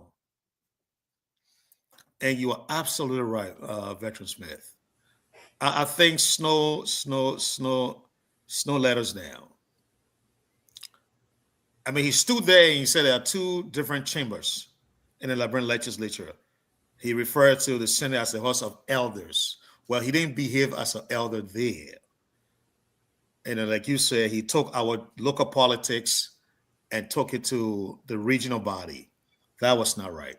I think they're supposed to speak in unison, speak in one accord, even if they disagree. What we're looking for is for you to talk to Guinea, to get him to get the hell of our territory. Let's bring peace. But Snow wrapped that up in the politics. And like you said, he sold the other three people. Like, look at it, they voted to remove their fellow lawmaker. Talk. You know, not gonna way of saying that. But thank you, Veteran Smith.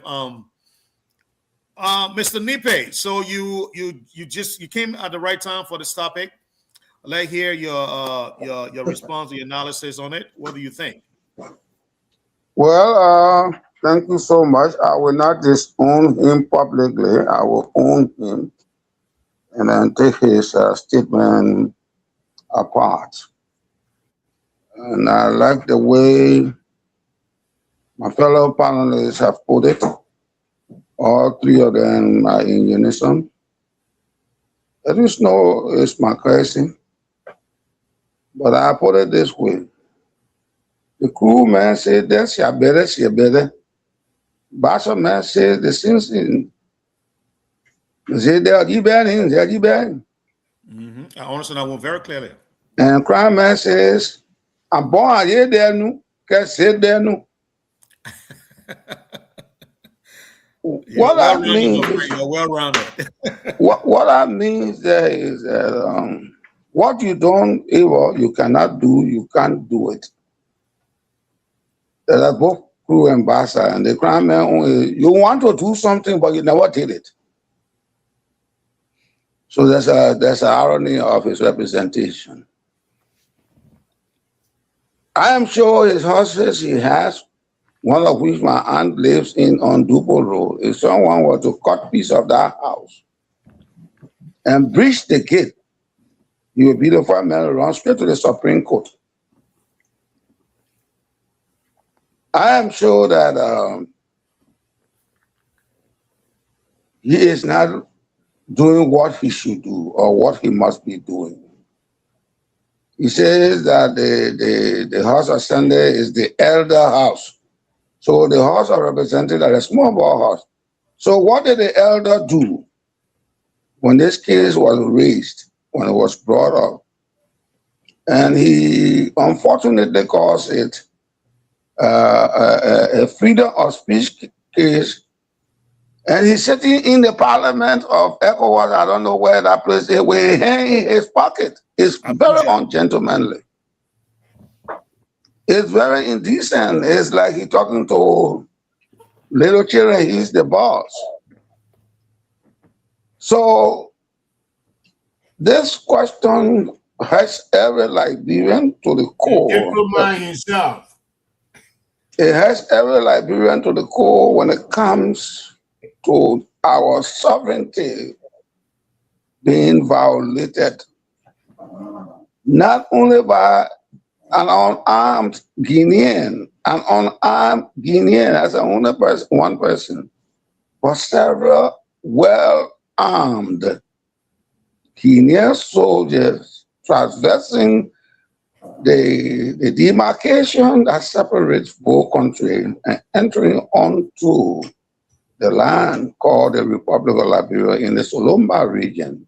Be it as it may, whether they were displeased or pleased about the water business or the mining business, that should not be what they should. And he's standing in that place with his two hands in his pocket and talking, he's an elderly, and he's speaking like a small boy and pointing fingers to his colleagues. Now, in such a meeting, in such a regional meeting, what we do is that we will come together in concert and form a positional statement. We don't go there and talk separately, whether you senator or you technicians. You don't go there and talk separately. You talk as a unit. Because your presence in that place is not representative and senator. It's for Liberia, in the best interest of Liberia. By your representation, At that august body, therefore, you must speak for Liberia. Why? Because each and all the representatives from the ECOWAS, 15 ECOWAS countries have been always speaking for their country, taking a position, a strong position, with emphasis on the sovereignty and interests of their country. Okay. Now, my final statement is that I call that a pseudo grandstanding.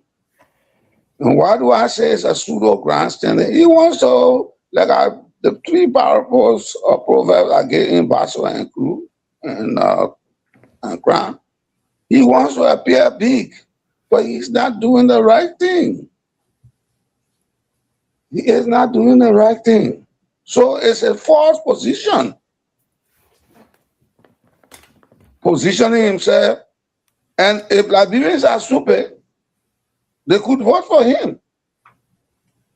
They could vote for him. Because Mark Carson is on record and saying that he wants for the president to fail. In other words, he wants for Liberia to fail. He wants for every Liberian to fail. He wants for the Liberian children to fail. All right. Let's So I start right there. Mm-hmm. Thank you, sir. Thank you. All right. So now let's move on to our last and final topic for the night. This is our crown jewel. It's the MCC scorecard. I'm going to put up my discovery that I did on the board, but you don't have to necessarily speak from it. You can speak from your own research. But if you want to speak from it, you'd be my guest. You're welcome to do that. Let me go here. So the MCC scorecard was released, I think, yesterday or day before yesterday. And as every one of us here probably is aware, the MCC scorecard is the American way of scoring us, how better we're doing, not for ourselves, but how are we meeting that expectation? That's how I see it. Okay, you top rate it differently, however you want. But if I'm paying you for something, I mean you're doing something to please me. That's what it is. I mean, there's no way around it.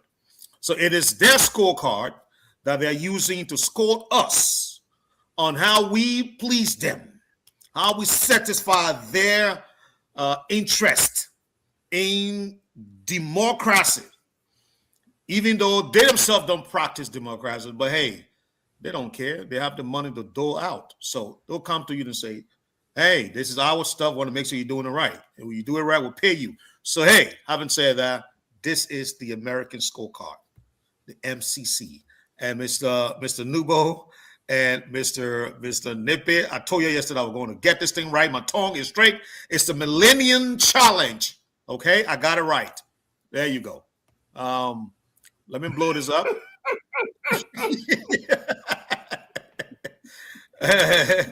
Let me blow this up so you can see it good. So this is my own research that I did.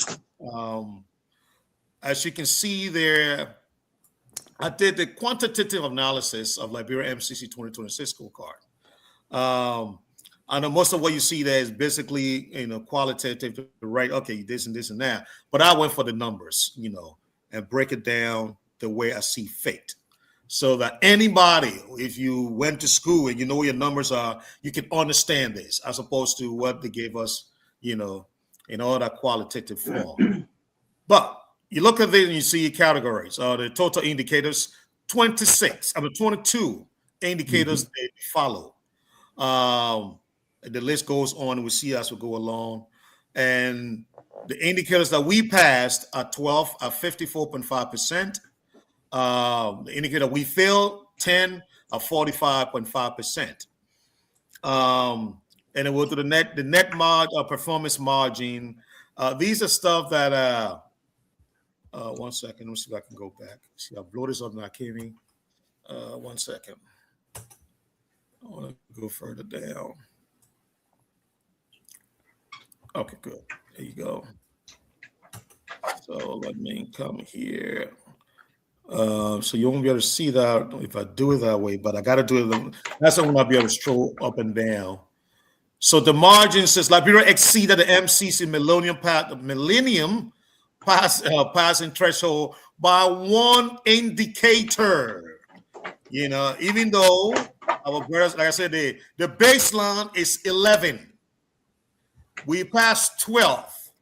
So you passed just one. I'm not knocking down the boycott and the people, but we got, again, this is a quantitative analysis and we got to say it. We passed it by one indicator. The MCC minimum passes 11 indicators, as I said.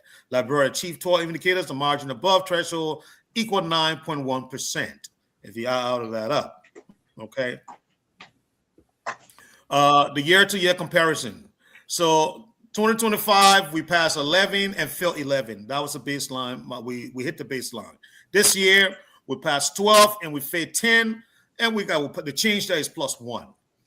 The trend again, the improvement that is 9.1%. Failure rate reduced by 50% to 45.5%. There goes your, if you want to boast of it, that's it right there. Your net governance development improvement equal 4.5 percentage points. The sector by breakdown. This is where they did the scoring. The sector, the various sectors, economics and governance strength. Liberia passed the indicator in economic by 6 indicators, economic management, governance and rights 4 indicators, health and social 2 indicators. Strongest quantitative areas, inflation control. I don't know this place. When I first look at it, I said, there's a need to go into this because I don't know what it means by inflation control. You go to the people that are earning at the lowest in the country. They're not going to tell you that prices are where they're supposed to be. They will disagree with this analysis. But hey, we'll go with it. International market access. Yes, of course, we know China recently said they give 0 tariff to all African countries except one. Liberia is part of that configuration. And then America, I think we are part of the AGOA, the free trade with America. So yes, I agree with the analysis, the international market access. Property and land rights, I don't know. I know we talked about it some time ago. I don't know what they're looking at. But they're saying, this is a positive area, but not too many people agree. Even though we're in the right direction, now people can take the cases to a court or to an established body and be able to get redress on that. Regulatory quality, what does that mean? The LERC, the regulatory body for the LEC, can't even get the stuff right. We're talking about a headquarters recently in Plebo, Maryland County. It's just like a village, house. What they have done, LIB Energy is running up the cost. They can't even provide services there in the Southeast. So the regulatory quality, I don't know what they're talking about here, but we'll take it as we go. Governance accountability. Again, I'll put a question mark on this because I don't know what they're talking about. Government accountability? We have not heard what happened to King Jaw. Okay? We have a lot of stuff that goes on. I mean, somebody talking about here. A lot. The Prophet Key. Now we get we passed now. Yes, that's what I'm saying. So I don't know what they're looking at. This is my own question. Yeah, that's what I'm saying. And this is the strongest quantitative areas. So I'm just saying what were they looking at to come up with this? And it's a control of corruption. Okay. Again, I don't know what they're looking at. We just saw a finance minister who doled out 6 million, got free from the courts, and the Liberian people left holding the bucket of 6 million. I don't know who took that money. So that goes to the corruption control right there. Well, interpretation. I think the whole nation spy though. Okay, Mr. Nubo. All right. Well, interpretation is Liberia's strongest numerical gains are concentrated in macroeconomic stability. All right. For those who don't understand what macroeconomic stability we're talking about, it's inflation, and markets and jobs, So I don't know what they're talking about right there. Again, you have to break down, you got to go deep into this to look at what we call America. We've got to deep dive into it and look at some of the elements that they are looking at to really come up with that kind of analysis, But, some people disagree. Again, regulatory, governance, all that other stuff that we'll talk about, anti-corruption benchmark, market openness. Now, they come by and they said the failed indicators analysis, the area, that the government have failed in. Rule of law and their impact, they say, is very high. Trade policy, they say, is medium. The impact is not that high, it's medium. Access to credit, very high. Employment opportunity, high. Business startup, high. Workforce development, high. Natural resource protection, medium. I don't know how that is medium. It's supposed to be high as well. Right? Because we proved that. There's going time. China Union, B Mountain, Metal Steel, all of these people, we got zero, percentage, or Liberia has zero share, play. How are we managing our resources? So it can be medium, it's very high. This is not, yeah. So girl primary education high, and then government effectiveness critical. All right. So then again, you question everything that is set up there. If the government effectiveness is critical, then everything up there is supposed to be critical or high. None should be medium. That's my interpretation of the analysis. Severity analysis of 10 failed indicators. Failed concentration by sector. It's the same thing we just did. So the indicator of government is 3, economic is 4, social development is 3, critical fielding, Liberia failed 45.5% of the total national performance measurement. The failed categories are concentrated in job creation, public service delivery, human capital development, institutional effectiveness. Highly agree with that. Highly agree with that. Regional competitive. This is where it really comes from. Well, let me. Please stop right there. Okay. Last year, employment opportunity, we scored 100%. And why this year we scored 9%? Let me see. Where are you? I'm looking at this year, school for employment opportunity. Oh, okay. Yeah, I mean, and I'm looking at last year employment opportunity, which is 100% last year. Okay. And where did we go wrong now? This year to get 9. Yeah, and why was so much opportunity dried up so quick like that? Not from 100% to 9%. Yeah,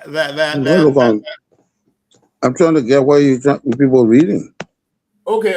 The scorecard for this year. You go to. Okay, Mr. Nubo. Mr. Nubo. The third road. Mr. Nubo. You will see, regulatory quality. You will see women Mr. in Nubo. economy. Yes, go ahead. Yeah, just let me get done with this one, and then I'll come back to everybody, and then you can point on to your own. This is my own data I'm pointing out. Okay. When I come to you, you point to your own data, and then you can make your own analysis from there. Let's do that. Okay. So the regional comparative position. This is how Liberia compared to other countries. Okay. So country, I have Cote d'Ivoire, estimated MCT position. Cote d'Ivoire is a strong performer. Liberia is a moderate performer. Sierra Leone, weak performer. Cote d'Ivoire Guinea is mixed and restricted performer. Regional interpretation, Liberia performs better than Sierra Leone in overall scorecard structure. more balanced than Guinea due to passing freedom indicators. Below Cote d'Ivoire in institutional strength and economic competitiveness. We always know Cote d'Ivoire to be one of the strong economy in the region, so that it wouldn't surprise anybody. So the risk assessment, medium risk level is moderate. Why? Liberia passed the MCC framework but remains vulnerable because nearly half of all indicators remain below benchmark. Key structure indicator fail. This is what we pointed on yesterday, and I said, let's come today because this is serious. The key indicator is where we fail.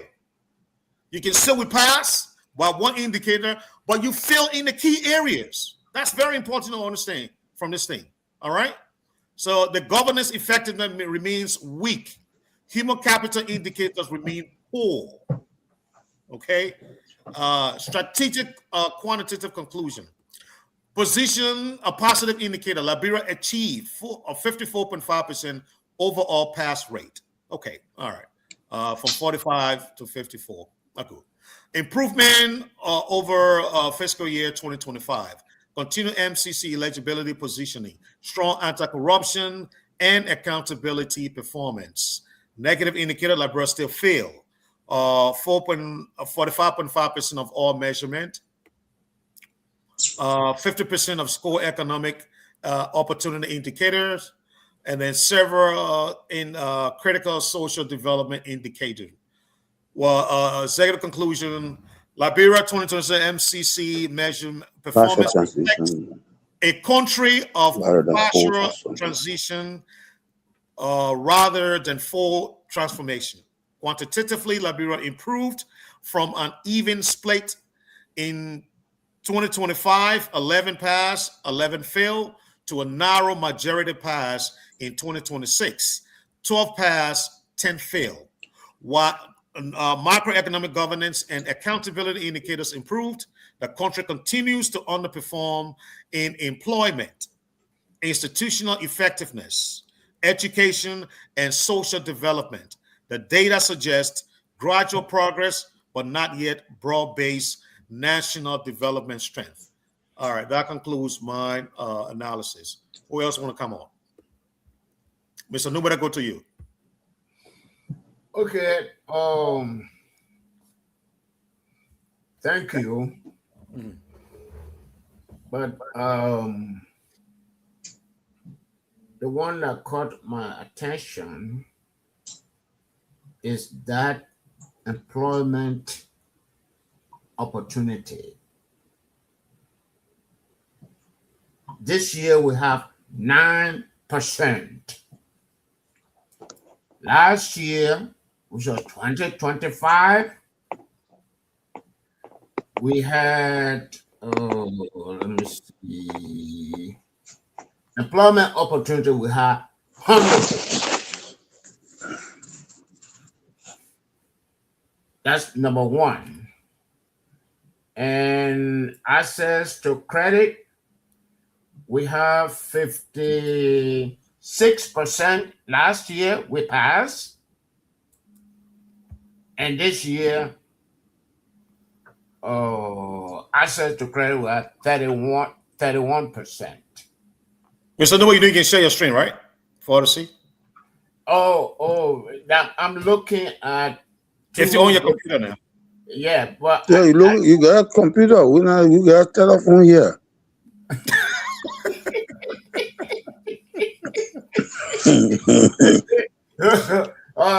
Mr. Lepe. Yes, sir. You need to leave that Saji Kali town in Bon County and move to Monrovia. What? You Even though darkness there, while you got a horse there. You leave SKT and move to Monrovia. Yeah, trying to capture what you got, but we can't see it. Okay. Maybe Archie need to go and show the. Oh, the original card? No, the regional card we saw, Abidjan is doing better. Okay. We are next, and Sierra Leone and Guinea not doing well at all. I am looking at this year's schools and last year's goals. Oh, you are comparing and contrasting. Right.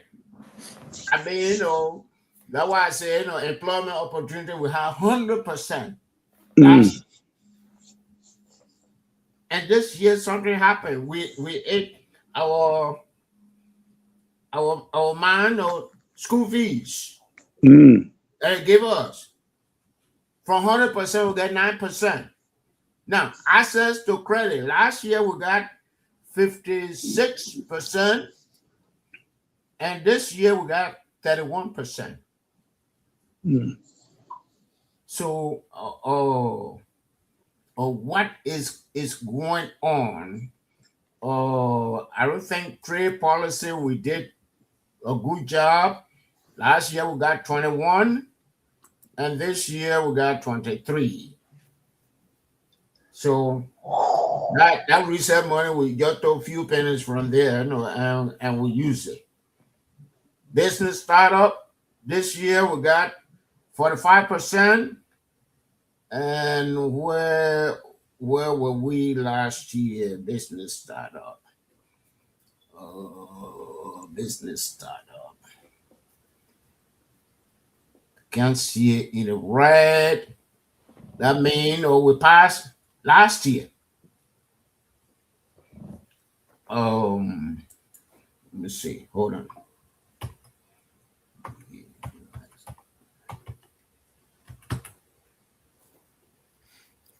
Well, the indicator said that we didn't pass this year. So that one of the areas where we didn't do well in the business startup.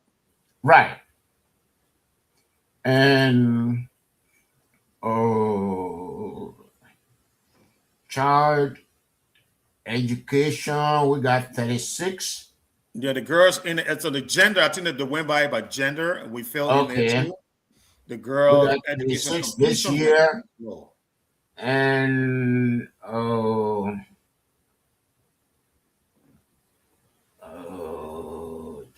education. No, let me go to girls education. Girls education, we got 25 this year. Girls education, we got 26 last year.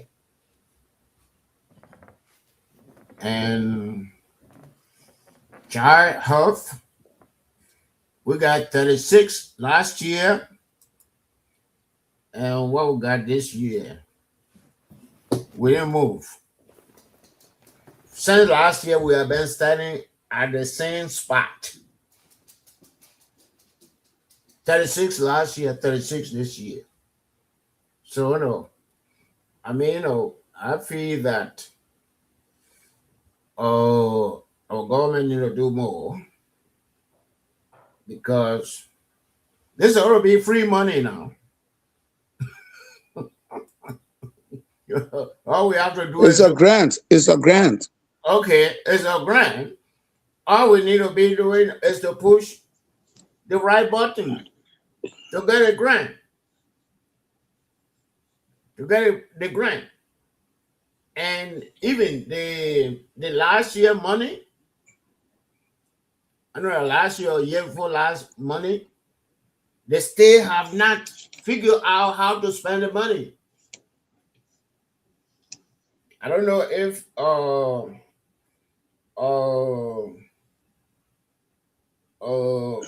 Nippy was here when we were talking about the electricity, where the Hush man said that they were trying to, you know, do a proposal, something like mini hydro, to present to LEC. And he is based in the Southeast. He has he is part of the LIP Energy that is operating in Maryland, River G, Grand Jita, and part of Nima County. And what does it take? Just a proposal to present it. Say, this is what we need. So we minimize our reliance on electricity from the Ivory Coast. Thank you. Thank you, Mr. Nubo. Let's go to you, Mr. Cassell.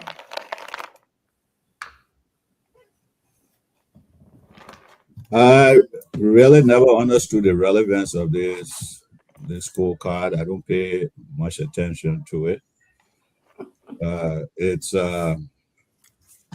But of course, when you are a beggar nation, people will force this sort of thing on you. The U.S.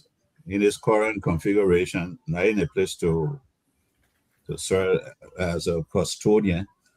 I mean, under Trump, the US under this Trump administration, and not the sort of country right now that can serve as a custodian of good governance, human rights, and et cetera, et cetera, et cetera. So like I said, I usually find this scorecard irrelevant. I mean, Liberia, we have an embarrassment of riches. It's about time we stop this thing depending on these people. You know, oh, they will give grant, they will do this.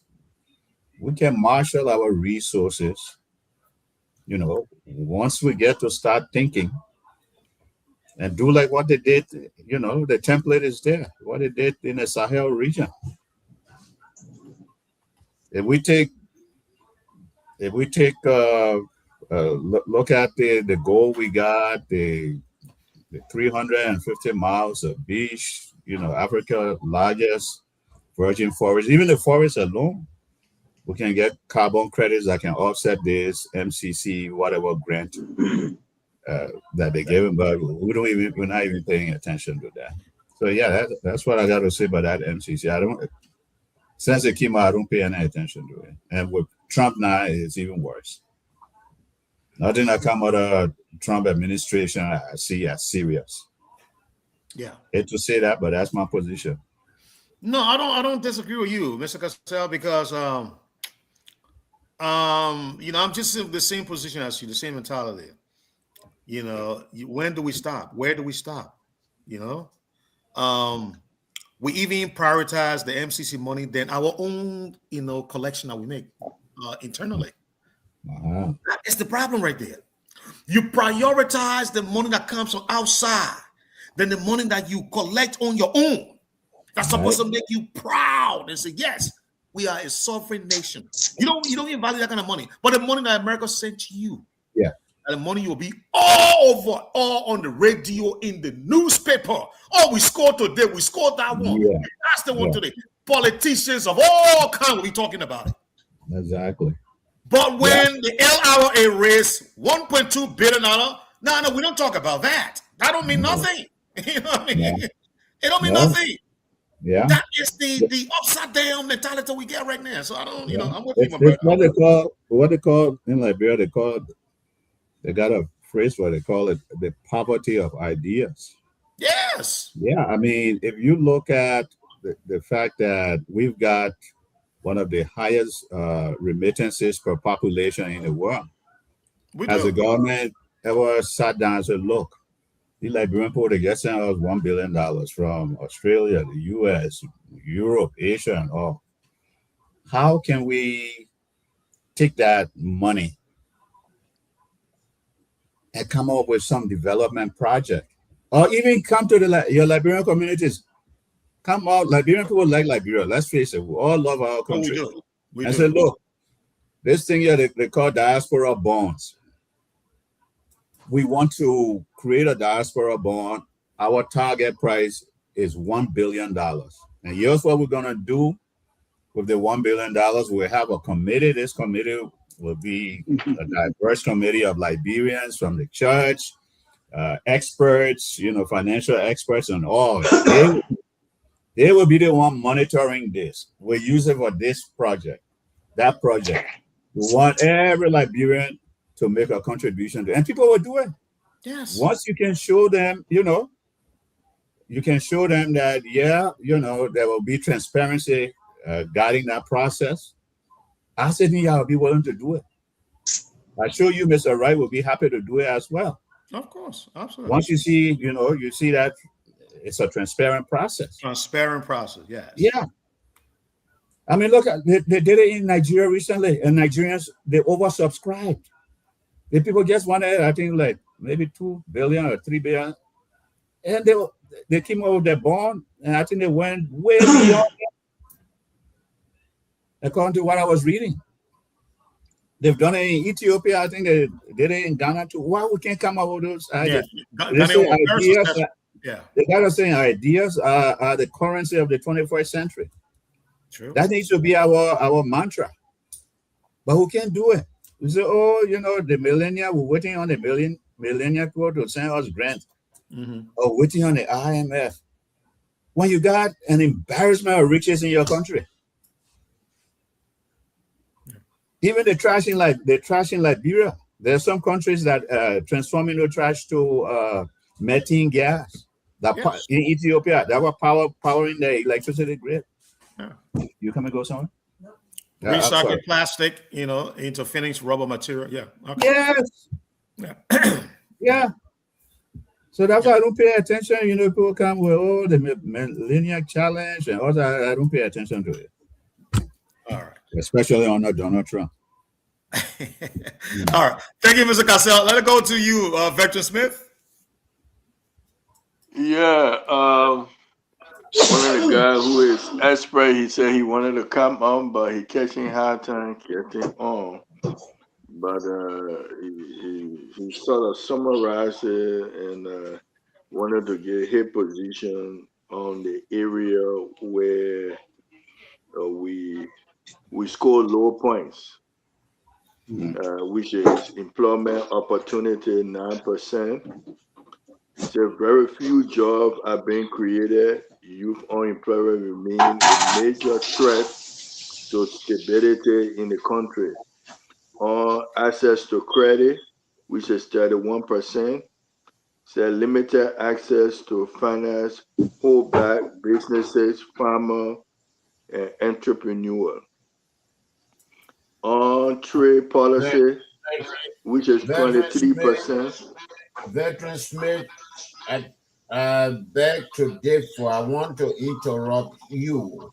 If we had 100% in employment opportunity last year, why do we have 9% this year? How many young people were employed last year as compared to this year? And that's what he said. I mean that very few jobs are being created. Youth unemployment remains a major threat to stability. So most of our youth haven't been employed. Can he state how many young people were employed last year? 2025. Okay, Mr. Newman, allow him to finish, man. Okay. And then we go to trade policy, 23%. So trade policy are not yet driven. Competitiveness or export-led growth. And then on natural resources protection, 20%. Weak environmental management and threatening resources and communities. On girls' primary education completion, 25%. Too many girls remain out of school, limiting human potential and future growth. On child health, 36%. Health outcomes remain weak, affecting productivity and quality of life. And I think the last one, regulatory quality, 51%. Regulatory system need strengthening to support private sector growth. So those are the lower indicator that Boniface Sato, he said he wanted to be on, but he can't get on. From the Reader Digest commentary, he usually analyze these things and send it to us, but wanted him to appear on the show. They want easier ride so they have to sell with them. Okay. So I'll be there that week again. Yeah. Who Say they talking? want to stay with them. Mr. This a live. This is a live show. Man.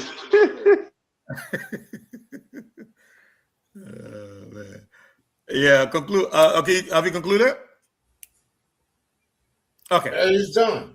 Okay, so I think he's concluded. Let's go back to Mr. Nippy. Let me go to another aspect where Liberia will be making the most progress.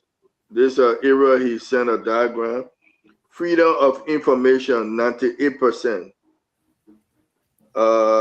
International market access, 93%. Property and land rights, 67%. Women in the economy, 68%. Health expenditure, 57%. Control of corruption, 56%. And business startup, 45%. And where else again? And then the last one he stated where Liberia is making, okay, I think I just stated that. Let me see, he has something at the bottom. He said freedom of information. He wrote something, he said, strong improvement in transparency and access to public information. On international market access, he said, while strong performance in access to global market. On the level of personal freedom, 91%. He says citizens enjoy strong personal freedom and civil liberty. Government accountability, 73%. He says strengthening accountability and responsible governance. And then women in economy, 68%. He said more women participating and contributing to the economy. And then property and lands rights, 67%. He said stronger rights and protection for property and land ownership. And then on health expenditure, 57%. He said increasing investment in nutritional health. Oh wow, what is this? Yeah, nutritional health. And then control of corruption, 56%. Positive improvement in curbing corruption practices. And I think that's about it. Okay. Where we are making progress. Thank you very much. Mr. Nippy, are you ready? Yeah, I'm ready. All right, so good have you. Well, I think you have given us a rundown of the analysis, and I don't want us to be dwell on it again, but I think we didn't do well, especially when it comes to the human capital development in the medical area. Because all of those things, private sector development and all of those things, once you have the country is well off in health, those things will come in. And then to go just 1% more than what we did last year, for Cote d'Ivoire to be better off than us, and we better off than Guinea and Sierra Leone respectively, is an encouraging sign. At least we are next to Ivory Coast. But let us remember that we have a lot of problems in our country, and the indicators are spoken, and the MCCC is under the direct supervision of the State Department, primarily the U.S. Secretary of State. But you have to look at out of town, right? They are noting where we failed.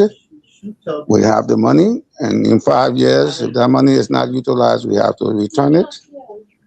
And if you put that money into the bank, what percentage is accrued, you have to pay that. So we are what we are. We have not done anything better, like Mr. Novo just said. Why is it that we did well in other areas and we could not have done better in those areas? So it's like people giving you free money and the money not being utilized for the purpose intended. Number two, Mr. Kasser alluded to forests and other things. We could add a value to our commodity, the rubber, the wood, the diamond, and all of those other things. We could add value to them. Instead of us getting 10% for beer mounting, and most Liberians are not involved. The road constructions are not done by Liberians. We understand it's being done by Lebanese, and the contract is in the hands of Sierra Leone. And those are some of the things that the compact looks at. They look at those things and then they grade us. Out of 20, we got 11. We'll pay 9 or 21. We'll pay 10. It's just like by passing by the area of the teacher, like a child passing from one class to another class was 70%. You see, so I think the government needs to do well because they are seeing its own grade sheet of performance.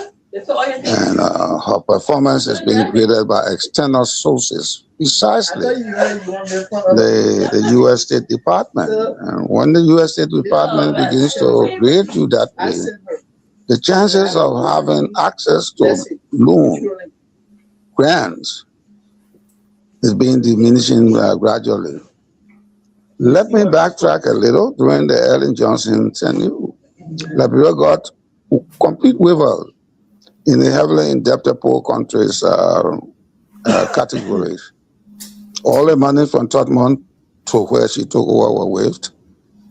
And apart from that, we got in excess of $30 billion. Where did the $30 billion go? Our country should have been more developed than what it is. So the millennial scorecards just tell us that we are not progressing. We've just moved one step, just one step beyond what was expected for us to do. So I rest right on that. Thank you, Mr. Nippet. Gentlemen, we have we're going to make a hard stop. Like I said, this is something new that we're doing, and we want to keep up with it. I think it's good for the show as well, because sometimes most of our guests complain that we go too long in the show. 3 hours, 2.5 hours. They say that too long, and I'm agreeing with them too. So we're gonna, try to make a hard stop at 2 hours the most. We got 8 minutes, so we're gonna go around with 2 minutes each, so everybody can get a closing comment, and then we'll call it a night. Alrighty. Let's start with you, Veteran Smith.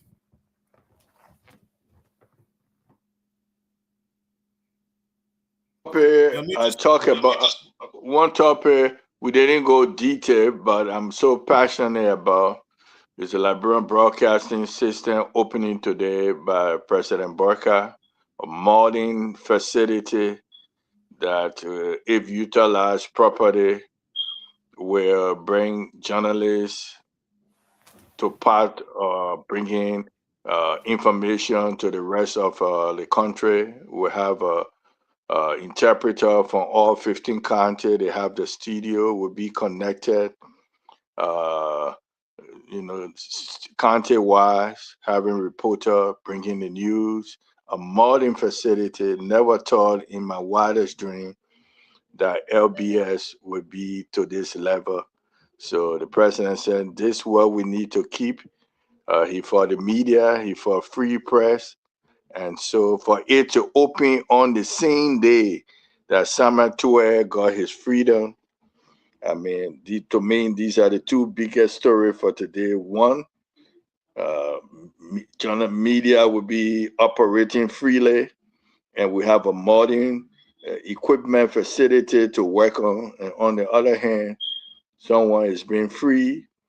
So now they have the means to broadcast it to all aspects. So we need to start educating the voters for 2029 to help our people how to analyze, how to think, and how to do things. Now we have to have satellite. I mean, everything you want to think of broadcasting, Sonny, is there now at ELBC. It was open, LBS, it was open today by the president. So bravo for Eugene Falcon and to the staff of LBS and to the president vision that have happened. So now we need to, no excuse again. Thank you, Veteran Smith. But let me add one caveat to that. In as much as we want to say thank you to Fagon and the president, understand there's not a penny of your dollar went in nothing. It's all Chinese money that went in there. Keep that in mind. Okay. Let's go to Mr. Nubo. Mr. Nubo? Yeah, thank you very much. And thanks to the panelists.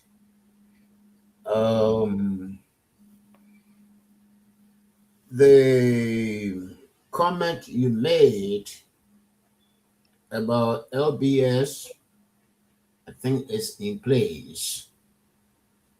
LBS can fight its own battle.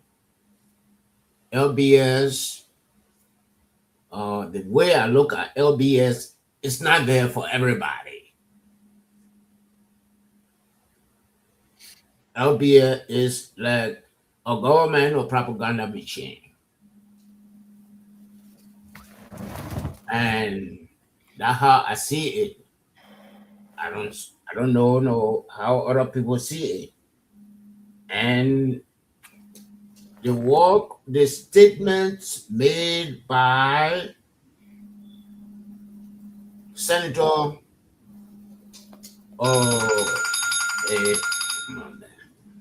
Senator Snowe. The statement made by Senator Snowe, those statements are not good for Liberia.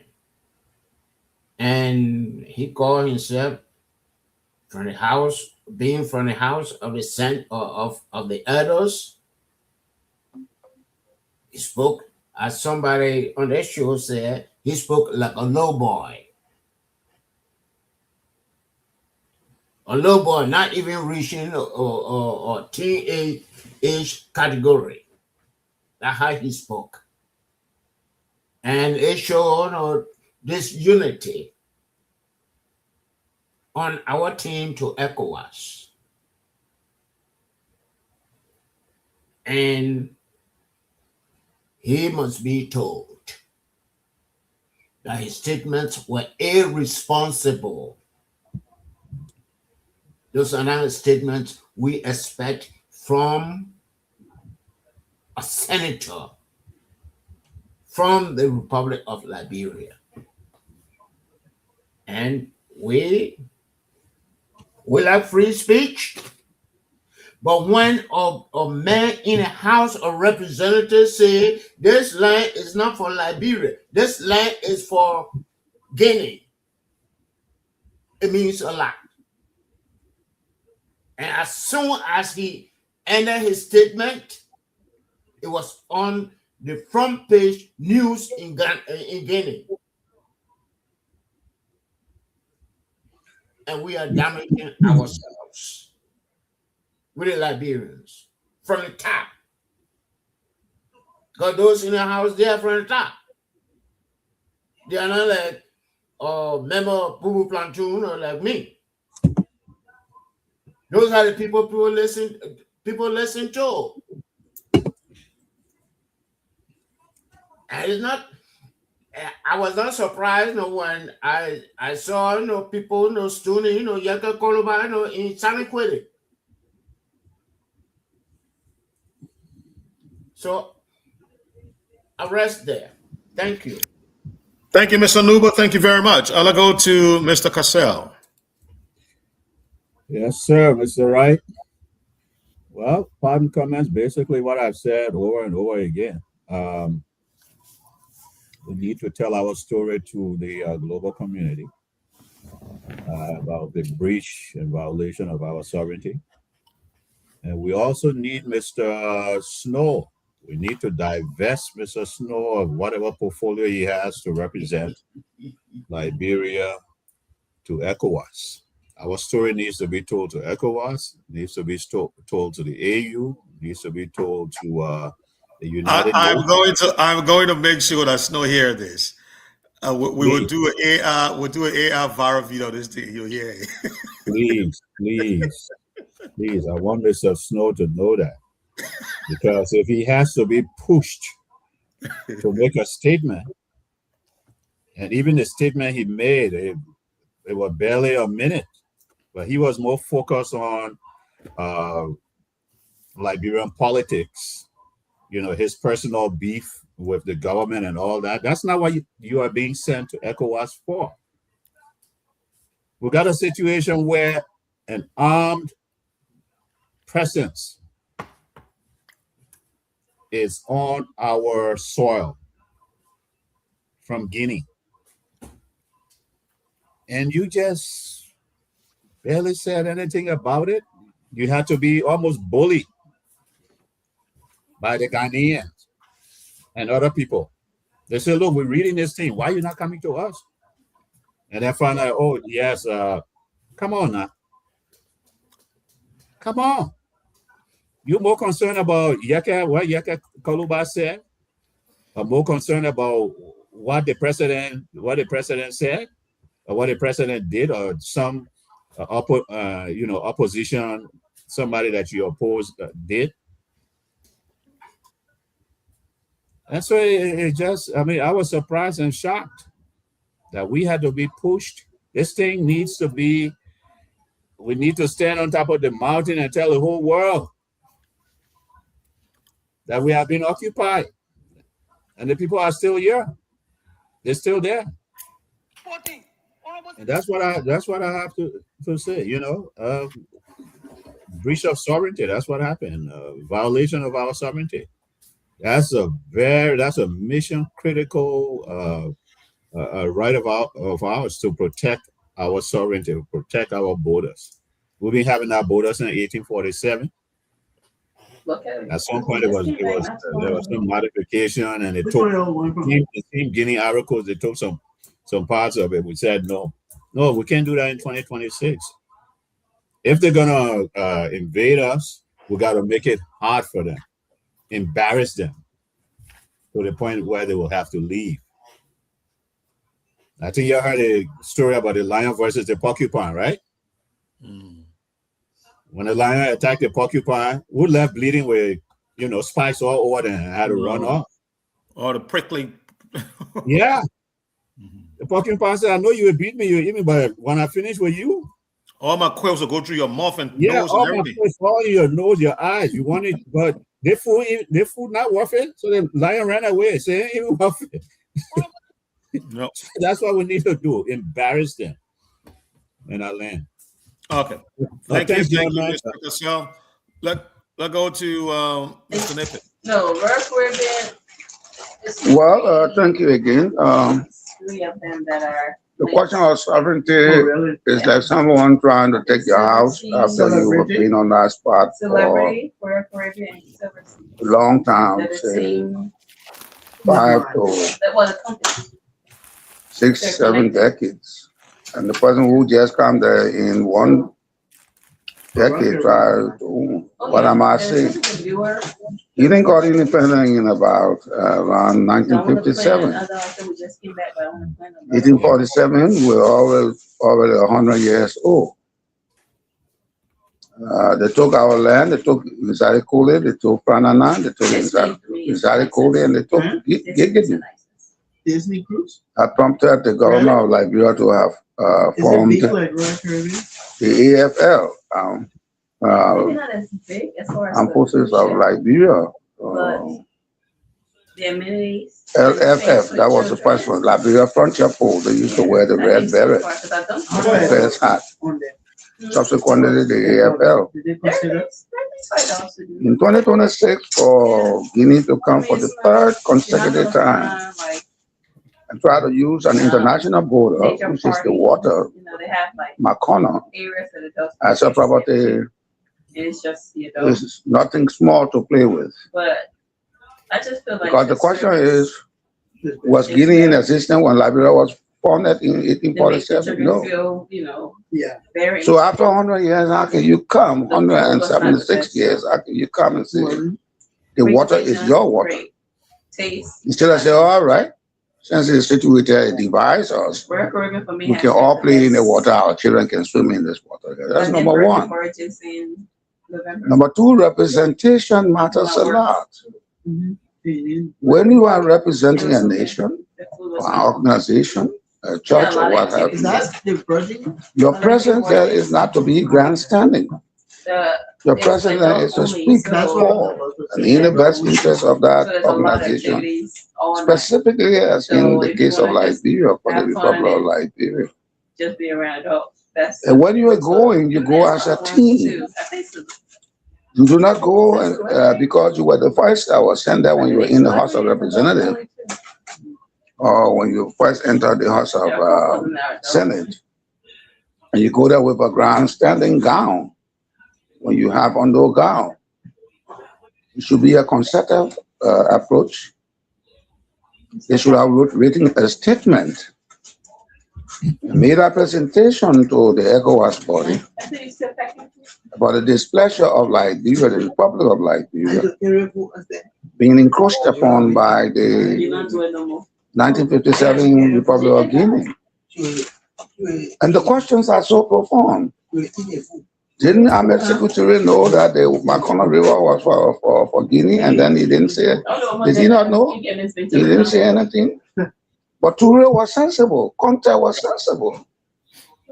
They knew that by international practices, when a bottle of water is sitting there between two countries, it divides both countries. That water can be used by both of those people on each of the divides. The converse is now true with us, where Guinea matches with teeth in her mouth and want to bite on us because they feel that we ain't got nothing on to defend ourselves. And then it's just unfortunate that they bring in the Yeke Koloba case, which should be completely thrown in the trash can by now. That's in June, right? When you don't know where you sit, Oh. you will not know how you talk. And because you don't know where you sit, you talk anyhow. And when you speak recklessly, the consequences are yours to bear. And such is the Yeke Koloba case.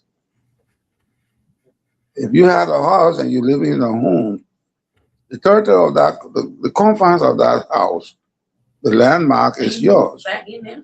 And for one of your sons to just get out of the house and say, oh no, this house is not for my How mother. much longer? It's synonymous to what Yeke Koloba said. The parent will get ignored, bitterly ignored. They might even throw him out that night They missed. Okay, until other sir. people come. Until other people I come didn't and get the beg. rods, I got the tracks. The issue of the Millennium Challenge, my entire point. You didn't get curtain rods? I didn't get rods. Like We got more to do. this. Mhm. I got the And tracks. what I'm more concerned about is the development of the human It has capital. the tracks on it. The human capital is You clip it on. very it's like a important. clip-on. Yes. because the United States government sees it as a way of developing the country. If you develop your human capital, girls go Yeah, to I'll get school, somebody boys to go to school in tandem. They are preparing for the I future. was asking To for whom will this country be handed over to when we are not thinking about the development of our human capital? All right, Mr. Nebula, hold you there. Yeah, I forgot what he It's said. 8010, He said Sorry. the gas one was 808, and I can. The Goyers will stop. The hard stop at 8 o'clock, so we're going 8 minutes over, and that's okay. That's acceptable. But I would end that on my. Let's see, my dog not even closing for me. Yeah, sorry for that. Sorry. Okay, people. Thank you for coming. It was a great show. Look forward to. Hopefully we should have a guest tomorrow. Mr. Veteran Smith, how are we looking on our end?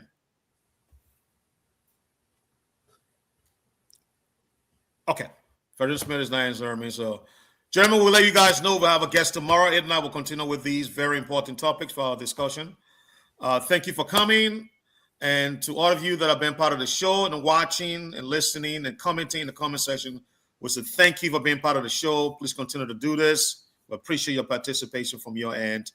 Same time, same place tomorrow. We'll see you here again. I want to say good night to all of you, and thanks to you all, the fellow panelists. Good day. Bye-bye. But which door you have? That's the one that saw a shadow in a river? Mr. Lebe, we can open another With conversation again. With a bone in its mouth, and I grab see you, that sir. bone to go for the bone in a Okay, good night. Okay, good night. Bye-bye.